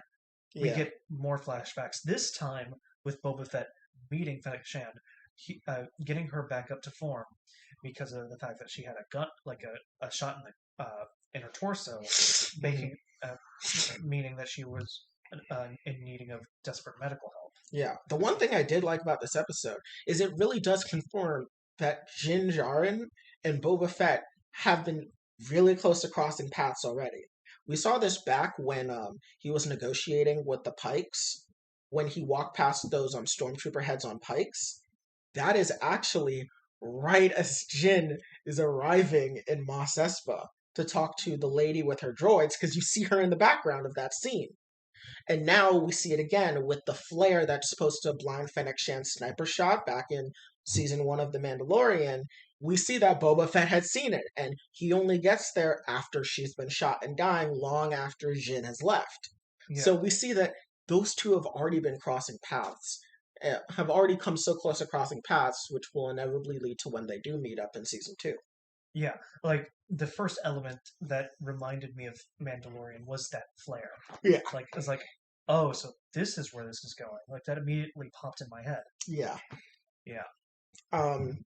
The other thing I'm really interested in is that Boba basically hired Black Chrysanthemum, which I think is really good because the two of them in the comics were friends and they were working together a lot before Darth Vader started sending them on separate missions. And also continues the idea that, yes, he is building his faction, he's gathering allies. But specifically, former bounty hunters as well. Yeah. Not just like the Gamorrean guards who are loyal and the mods who he's giving like a job to, but he's also getting former bounty hunters because I think this line really is supposed to stand out. Aren't you tired of people like us dying for people that made boneheaded decisions that cost innocent lives? And that is reflected also in the flashback scenes. Yeah. Because he constantly talks to Fennec Shand about how he wants to make his own path because he's tired of working for people that cause them to die. Exactly, and I think it's because, really, the sail barge incident. let's be honest here. This all could have been avoided if they just gave Han Solo over. Yeah. I mean, Boba was only really there because he was paid to do so, but he already got his bounty for like giving Han Solo over. Like, if they had given Han Solo back, Boba wouldn't have been like pissed or anything. He would have gotten his money. Yeah. So, And then but because Jabba did what he did in episode 6. yeah, Yeah, episode 6. 6. Yeah, because of what he did, because he did what he did, he ended up in the Sarlacc pit, the most embarrassing moment in all of Star Wars. Yeah. And so, I definitely think the Sarlacc pit really did scar him. Oh, yeah. Also, I do like how it is mentioned that Boba was with the Sand People for years. Presumably, he's been with them for about 5 or 6 years because that's when The Mandalorian season 1 takes place. Yeah. And so, I do find that really interesting. And who do you think is the muscle he's going to buy?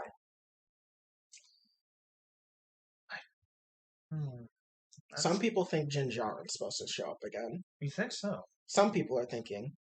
I don't know who is going to show up. Do you think that he would really develop much after season 1 of Mandalorian? Season 2? Or season 2?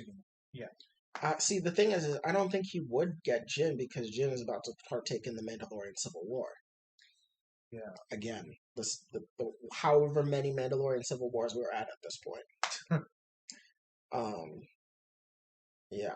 Now, this is something that I don't think will correspond with buying muscle. But do you think we will see Han Solo and Chewbacca again? Because I would have to really give that some thought, because at this point, Han, I believe, would still be working with the New Republic. He would still be with Leia. Because Kylo Ren would be... Because I would assume that they would spend at least like 7 or 8 years still as a couple. Remember, the thing that got them divorced was Kylo Ren and the Knights of Ren massacring the Jedi Temple. Right. That's caused their divorce, which was well when Kylo was a teenager. Yeah. And so I think they'd still be together and he would be part of the New Republic. So that's why I'm hesitant to say no. Or hesitant to say yes, and why I'm more like putting my foot down on saying like no, he will not show up. I think it is possible he may show up, just because we have seen that the New Republic around this time period has been finding people and legitimizing whatever they have. Because we saw this with what they did with Cara Dune, where she was the sheriff of the area after they made her after she was just an imperial criminal. Yeah. Her and the other guy who was running the bounty hunter guild, they are now officiated by the New Republic. I could definitely see Han Solo coming to Tatooine and seeing Mos Espa and being okay, you control this place now, and he's yes, and whatever. Basically giving Boba stamp of approval, you rule here. Yeah. I guess. I don't think it's supposed to be some big epic, oh my god. I think it would be a scene similar to Luke Skywalker appearing, something at the tail end of the series. See, that kind of is an epic moment, though. That is a big moment. What I mean by big epic moment is it's going to be a big epic, overarching thing. How when... Well, that's not typically what happened for... The Marvel cameo is not something that typically happens in Star Wars. Yeah, so so when I'm describing it, I mean he'll show up, but it won't be what you're talking about is the difference between a Tobey Maguire appearance. Yeah, or more. I'm thinking about more the difference between Matt Murdock's appearance in No Way Home and the original Mandarin in Shang-Chi. Yeah, those two cameos are completely different. Yeah. Because we got one that lasts 20 seconds, and then we've got another one that lasts half of the runtime. Yeah. So, I think how he's going to appear is he's going to appear at the very end. He's going to be you work here now? And he's yeah. You work there now? And he's yeah. So I see where you're differentiating between the two different types of cameos. And the first, or the type that I described with Shang-Chi, has never been really a Star Wars thing Yeah, because that's a heavily MCU thing. yeah, Whereas like the little 20-second cameo that we get with Matt Murdock, that is more aligned with what Star Wars would do. yeah. I think it's gonna be more of like I think it would also bring just the slight closure to the whole Boba Han um rivalry. Yeah, that could work Yeah, and like it would be really interesting to see like because whenever Star Wars does cameos, it's just like, oh, you exist in this world, not like, oh, you're here and now you're a big part of the plot. yeah, Yeah. So I see where you're getting at now. yeah, like I think it would be really interesting to see like Boba and Han like walk up. Like no, Han and Chewie walk up, and then we have Boba and fucking Black Chrysanthemum show up. Like that would be really interesting. Just like a little foil to each other to show like we're both these like two scoundrels that like did many questionable things. Yeah, Yeah, for sure. yeah. Final thoughts about the two episodes? Um, I think they're pretty good. I think they were pretty good. I'm excited for the rest of the series. And I'd rate them both 6.5 out of 10. I thought they were pretty good. Yeah. See, I would rate them a little higher, mostly because the entirety of the show is mostly better than what the MCU has provided. But I wouldn't really say they were that average, honestly. I mean, maybe episode 3 was a little more on the average side, but episode 4 was still pretty good in my book. Yeah. I also did like how he's now fully healed. Yeah. Okay. So, which politics segment do you want to go to?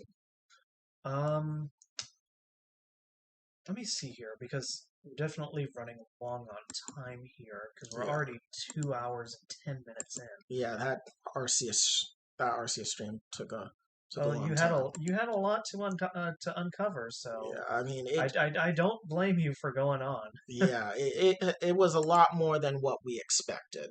All right. Well, let me see what we've got left here. I guess the only really thing that we I guess have time for is to talk about the Synagogue hostage crisis. Yes, I think that is something that should be talked about just because it kind of didn't get what the attention that it deserved for what was, a pretty massive thing. Right. So the big issue that happened is that there was a hostage crisis in a synagogue in Colleyville, Texas, which is, I believe, outside of Fort Worth. I believe so.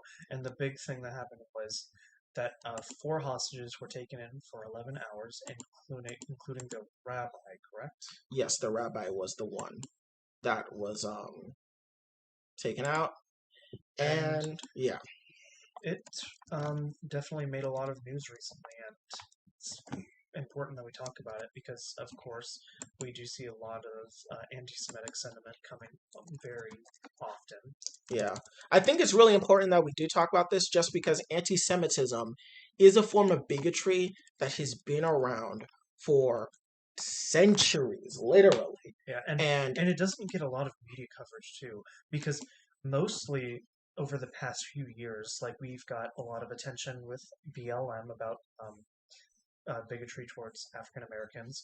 With COVID, we do have a lot of attention brought over to bigotry towards Asian Americans, yeah, but the media never goes all out on anti-Semitic bigotry at all. yeah. I mean, so the big thing that happened in this was that the name, the God, the terrorist was a British national with Pakistani origins who came on a travel visa to America because he basically believed in the JQ, Yeah, the Jewish question, and he believed that that would help him get another terrorist, a woman that is currently serving an 87-year sentence for attacking a U.S. official in Afghanistan, would get her free because he was under the impression that you know. So, from the details that have been gathered, pretty much what was assumed was that the terrorist uh, pretty much went to the synagogue in hopes of getting the fellow terrorist released from prison. Yes. And the big thing is that it's because there's been a lot of rhetoric about how the Jews control the world type thing. It's like a very much it's the JQ. And if you don't know what the JQ is, it's the Jewish question. It's literally, oh my God, like the Jews control the world and it's so terrible and the Jews are ruining the world and all this different shit. It's a tale as old as time. It's not true. It never has been true, and it's just a crock of shit. But it does lead to a lot of terrible things, like the Holocaust. Yes. And so this is just another extension of it. But I think the thing that was really, in my opinion, despicable was the reluctance to call this an anti-Semitic terrorist attack by President Biden, by Greg Abbott, by the White House press secretary, by the BBC, and other mainstream media outlets when it was a developing story. I guarantee you if this happened in a church, or I'm going to be perfectly honest with you, even if this happened in a mosque, people would rightfully recognize it as a terrorist attack. Yeah. I mean, let's be honest here. When the Christchurch shooting happened all the way in Australia, people still called it a terrorist attack, rightfully so. But they didn't call this a terrorist attack, and I think that's just because of the underlying anti-Semitic sentiment that has existed within this country since its inception, because anti-Semitism is something that is rampant across the planet. Yeah. It's one of the oldest forms of racial/cultural bigotry. Exactly, yeah. They are constantly scapegoated at every turn, and the things that they get accused of are things that usually they were put in because of bigotry, such as, Jews in banks. That's because Jews were put to be in banks because usury was considered a sin. That's something Christians couldn't do, and so it was seen as demeaning. And so that's why Jews were put in there. But then with the advent of capitalism, banks became more prominent and more important, and since that was something that Jews had already been forced into, they just continued to work there, and then it turned into a bad thing. Same thing with movies. Originally, Thomas Edison had the rights to filming and all that stuff, and he was very anti-Semitic, so he was very, very aggressive with his lawsuits against them. So they fled to the West Coast and set up their own filming companies, and then it became big. And then, since they were out there and they ended up having families and they had friends that were probably Jewish as well, they started all getting big together because it was a burgeoning industry. And now it's considered a bad thing. Yeah. Which is really stupid. The unfortunate part is, like we've been saying, is that anti-Semitism gets no attention in the public eye. Yeah. Like we talk about how Nazis are bad, but we don't really talk about the fact that Nazis are bad because they are bigoted, not just against the minority groups that we normally think of, but because they're also very anti-Semitic. Yeah. Like, anti-Semitism is the kind of bigotry that kind of falls through the cracks when we talk about all the forms of bigotry. Yeah. We talk about the racism against people of color. We talk about transphobia. We talk about homophobia. We talk about ableism. We talk about all these different things, but we don't talk about anti-Semitism. And it's just as bad. Right. Rates of anti-Semitism increase with the rates of other forms of racial violence. When Trump came into power, anti-Semitism violence skyrocketed.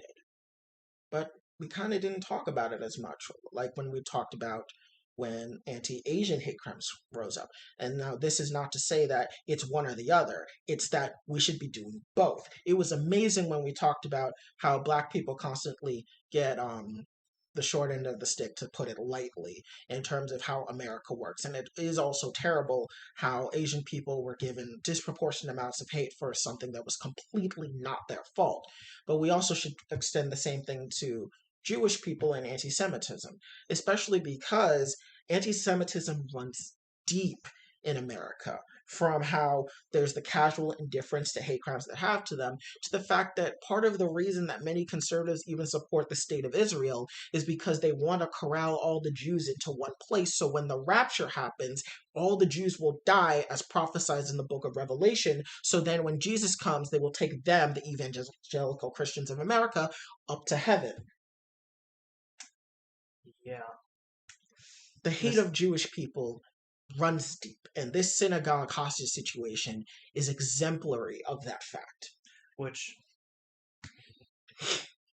it's so surprising to see that this type of anti-Semitism, like the JQ, the idea that they run the world, is existent outside of the Americas and Europe. I mean, you said it was crazy? Like, it's crazy to think about, because whenever I think about, like, modern instances of that happening, you think of, oh, this could only happen in the US and Europe. No, it happens everywhere. And, it happens and that's why it was so surprising. Like, again, this type of bigotry never gets brought up in the public eye, so we don't ever cross it at all. Yeah, like when we talk about the Israel-Palestine situation, Israel is entirely in the wrong. They are committing an act of genocide, and the people of Palestine deserve the right to have their land and live there. But you also have to understand that there are agitators, right-wing agitators in the Muslim world, namely terrorist groups like Al-Qaeda and ISIS, that do the JQ, and they do that in regards to Israel and how they treat Palestinians, where they take a really terrible act of genocide that is happening by people that happen to be Jews, not that it happened because they're Jews, it happened because they happen to be Jews. Genocides have been committed by every racial group. They take that and they use that to spread anti-Semitism throughout the Muslim world. We see this with the Hotep movement in America, where Black Americans and maybe some Africans believe that the Jews are the problem and that the Jews are the ones that really caused the fall of Africans back in the transatlantic slave trade, and that the Jews are the reason why Africa got colonized, when that is far from the truth. Most of the people that colonized were, Christians. Yeah. Doing so on holy missions, and it was all just a post hoc justification for the needs of for the needs of post feudal early capitalist society. And unfortunately, when we do encounter like anti-Semitism as a concept, whenever it's brought up by the right, it's used as an attack against the left because of course, moving the embassy to Israel. Yeah, I mean, the thing that the right does, in America at least, to use anti-Semitism as a cudgel to beat the left and not actually bring up the real anti-Semitism, is because a very insidious form of anti-Semitism is the conflation of Zionism, the support of Israel, with anti-Semitism, which is just absolutely false. Not all Jewish people support Israel. So to say that if you're against Zionism, you're against Jewish people is wrong. It's just as wrong as saying that you're racist against Chinese people because you don't support the PRC. It's just wrong. Yeah. I think it's just extremely upsetting, and it's really sad that we're having this terrorist attack happen, and it's not given the same level of gravity that it should be given, because these people are American citizens. They're just as much of the citizens as you or I.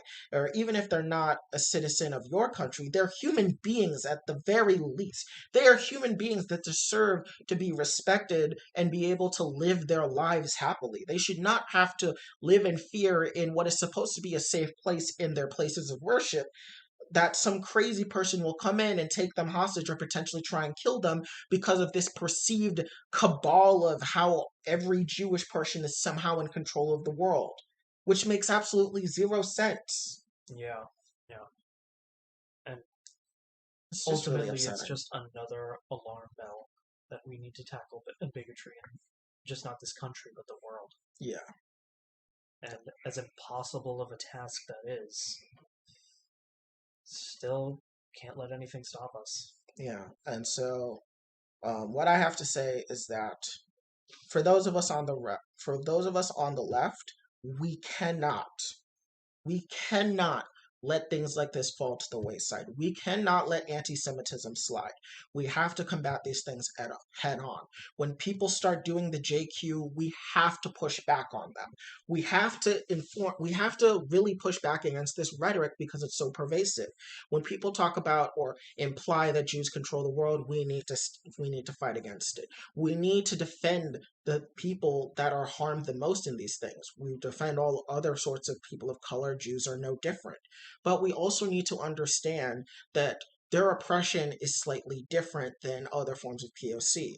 Jews are put in some positions of power, but that is not because of some type of shadowy cabal. It's actually because of a previous oppression.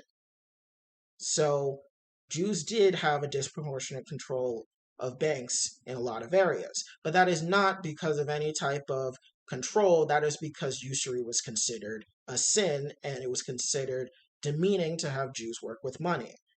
Jews have work in the film industry. That's because Thomas Edison is an anti-Semitic asshole that forced them away from the East Coast to the West Coast and it caused them to, innovate themselves and end up creating a new industry. Yeah. So that's what I have to say. Yeah. I think that just pretty much wraps up everything we got to say. Yeah. I do want to touch on the fact that this is now the 1-year anniversary of Joe Biden's presidency. Yes.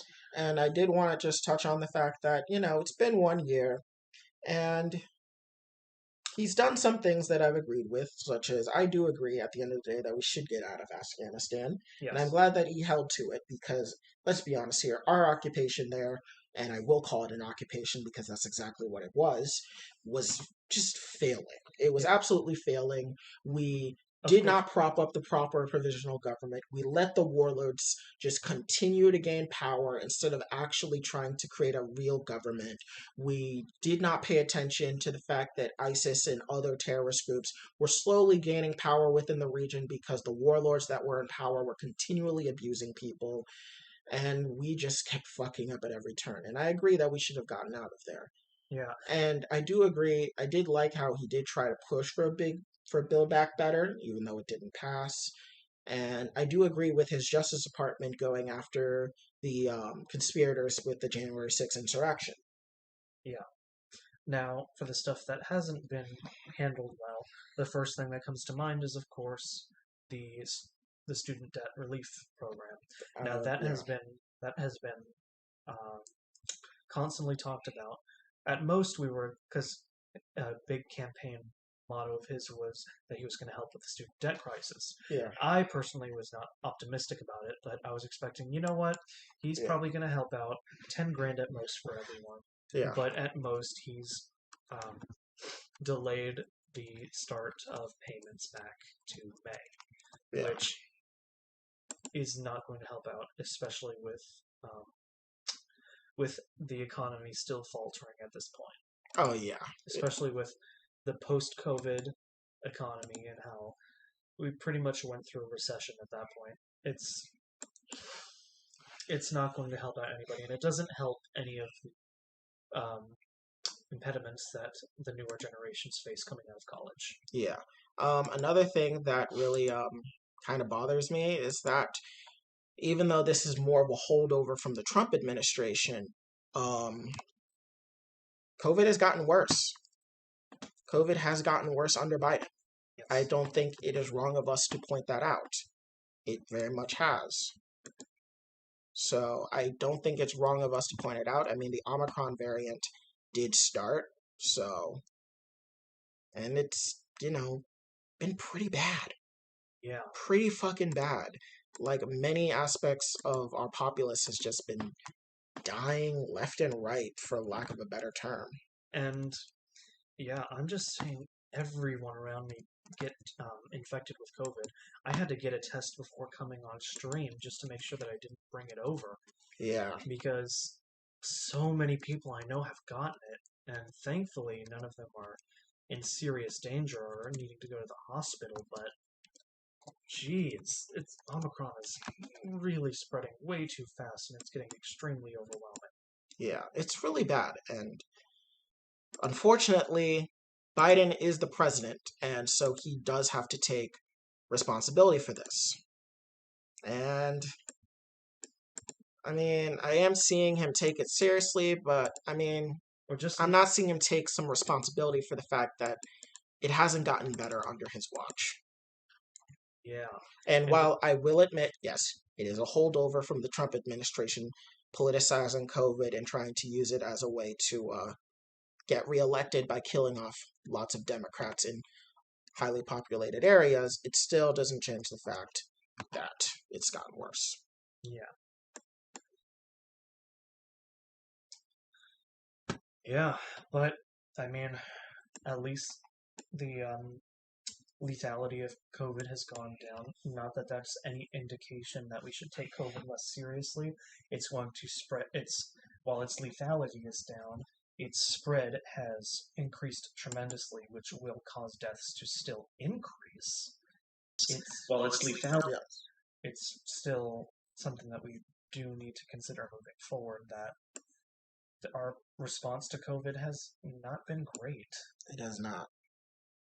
Another thing I want to talk about is how he has not done, in my opinion, a better job of trying to strong-arm Joe Manchin and Kirsten Sinema. Yeah. And whatever other Democrats were probably waiting in the wings to deny a lot of his bills if they got the chance. Yeah. He has not done a good job of trying to rein in the party. He is the head of the party.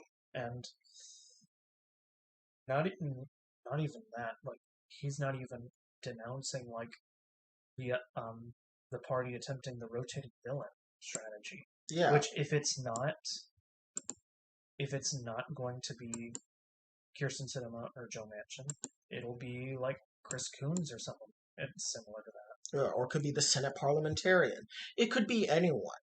But the fact that Joe Biden has not gotten control of the party is really telling. And I mean, if you've seen the interview between Kamala Harris and Charlemagne the God, where Kamala completely sidestepped the criticisms of Biden that Charlemagne brought up, it's really telling that Biden does not have control over the party. Yeah. Which, I mean, some people have argued that the whole point of electing Biden was to make sure that he fails so that progressives rise up from the ashes, but I don't know if that's a viable strategy. I don't know if it is, considering the fact that, well, we have the midterms coming up and Republicans are looking poised to make a big swing. Yeah. Well, I do see a lot of, like, indications that progressives are rising up. Like, there's probably going to be a significant amount of progressives that will probably win primaries coming up. I don't think it's going to be that much, though. Yeah. I mean, the main reason... Because there's a special election in Florida where a progressive won. Yeah. But the Republican still hasn't conceded yet. Yeah. Even though, like, the percentage difference was massive. Yeah. This is just going to be the regular Republican strategy from now on.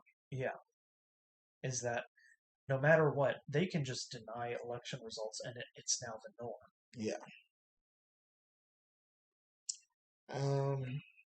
Yeah. So, kind of just to finish up this topic, I want Biden to do better.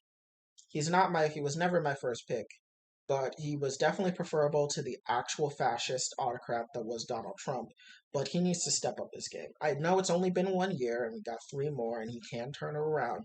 But right now, he's been too softball on a lot of issues, and I think he needs to play hardball. He needs to whip the party into gear. He needs to go on the offense. He needs to stop playing defense, and he needs to stop playing to this now mythical, reasonable, bipartisan conservative that no longer exists. They are of a bygone era. He needs to step into the 21st century, and he needs to whip the party into shape and be like, we gotta show our strength. Yeah.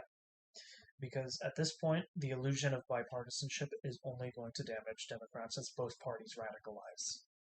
Because while the left has been radicalizing to a great extent, the right wing of the American political sphere has been radicalizing at an equal extent, and let's just face it, with both sides radicalizing, one is a little more concerning, and it's clearly not the one that cares about workers' rights, and obviously the one that is very close to fascism. Yeah, I mean, the ones that are just blatantly racist, the ones that on MLK's birthday will just make fun of him and talk about supposed orgies and drugs and all that different stuff.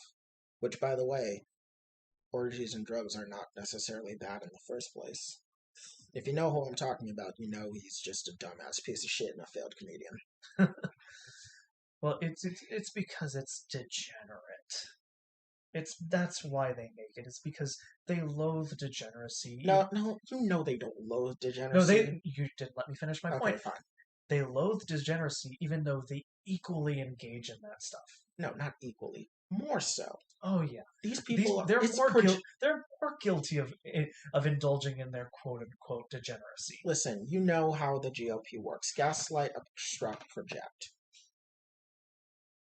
Anyways, I do want to touch on just one last thing, which is Microsoft bought Activision Blizzard for about $63.8 billion in cash. Yeah. Now, while of course the massive absorbing of companies is a negative aspect of monopolizations of our economy, I will say I might just take the side seat on this and just completely praise Microsoft for taking in Activision, because Honestly, let's just face it, the leadership in Activision is beyond salvaging. Oh yeah, Activision Blizzard, especially after all the different just talks about sexual harassment and crunch Honestly, times and the workers terrible deserve working conditions, I definitely think it was completely unsalvageable.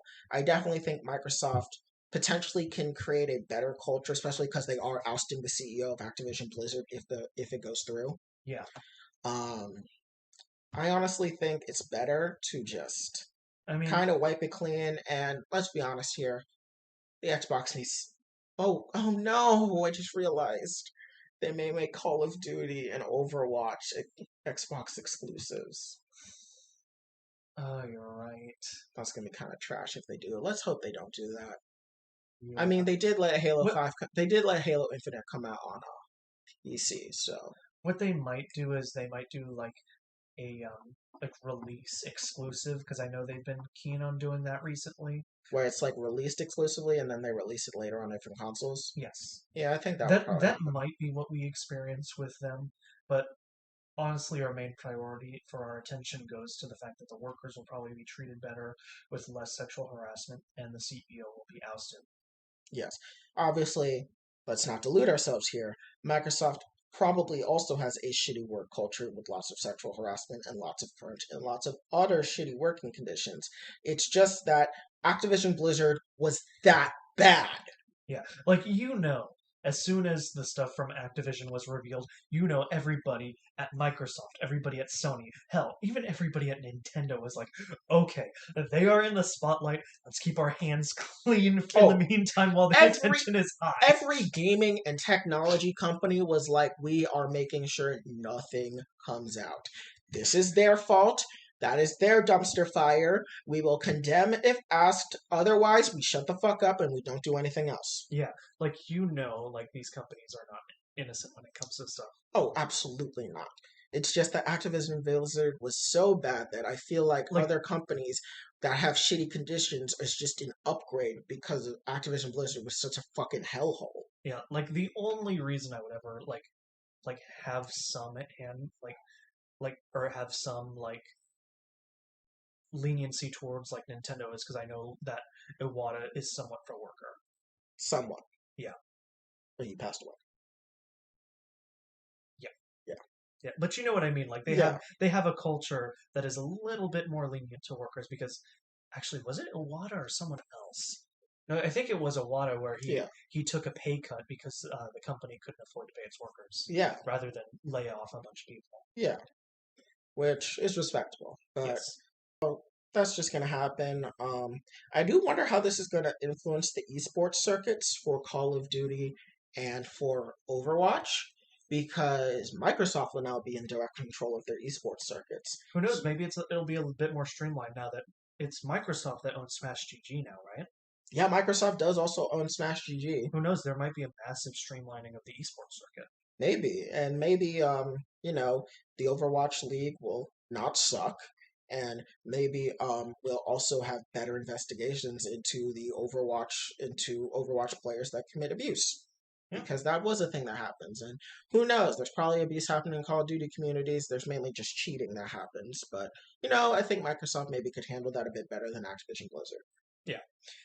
So, overall, it's just the workers are getting out of a shitty situation to just a regular shitty situation. Yeah. We might have to abandon our principles just this once, but I mean, I'm not abandoning my principles. I'm just straight up saying But it's better it's- that they're going to a better place, even if that better place is just when I straight say garbage. abandon our principles, I mean yeah, this might be against the utter monopolizations of megacorps, but at the same time, this is probably going to be a positive outcome for the workers themselves. Assuming we don't have many layoffs as a result of the merger. That is true. The Disney-Fox merger did have a lot of layoffs, so let's hope that this Activision Blizzard-Microsoft merger does not produce a similar level of layoffs. Right. The only people that I believe should be laid off are the people responsible for abuse and the CEO, the CFO, and anyone else that are at the top completely complicit with these actions. Those should be the ones laid off, not your regular worker. Right. So. All right. Well, I think that about wraps up everything we had to talk about. I do want to thank everyone that engaged in discussion today, because we've had ever since we included the chat box, we have had a lot more engagement today, and I do want to thank everybody for that. Yes, if you haven't already, please subscribe to the YouTube channel. If you're watching on Twitch, please follow. And if you see any of our social medias down there, just give us a follow, like, all that different stuff. If you're listening to this on Spotify, Apple Podcasts, Google Podcasts, thank you for listening. And this was just another great episode. We had a lot to talk about. Next week, we will be talking about the Dragon Ball Super chapter that will be coming out tomorrow. The new Book of Boba Fett episode as well. And we'll probably talk more about Legends Arceus, because there's probably going to be some more stuff that comes out. Of course. So, this was Worldwide Wednesday, Season 2, Episode 2. I'm your host, Shiny. I'm your host, Sovereign. Of course, you can catch us every Wednesday at 7 p.m. Eastern, 4 p.m. Pacific, and we hope you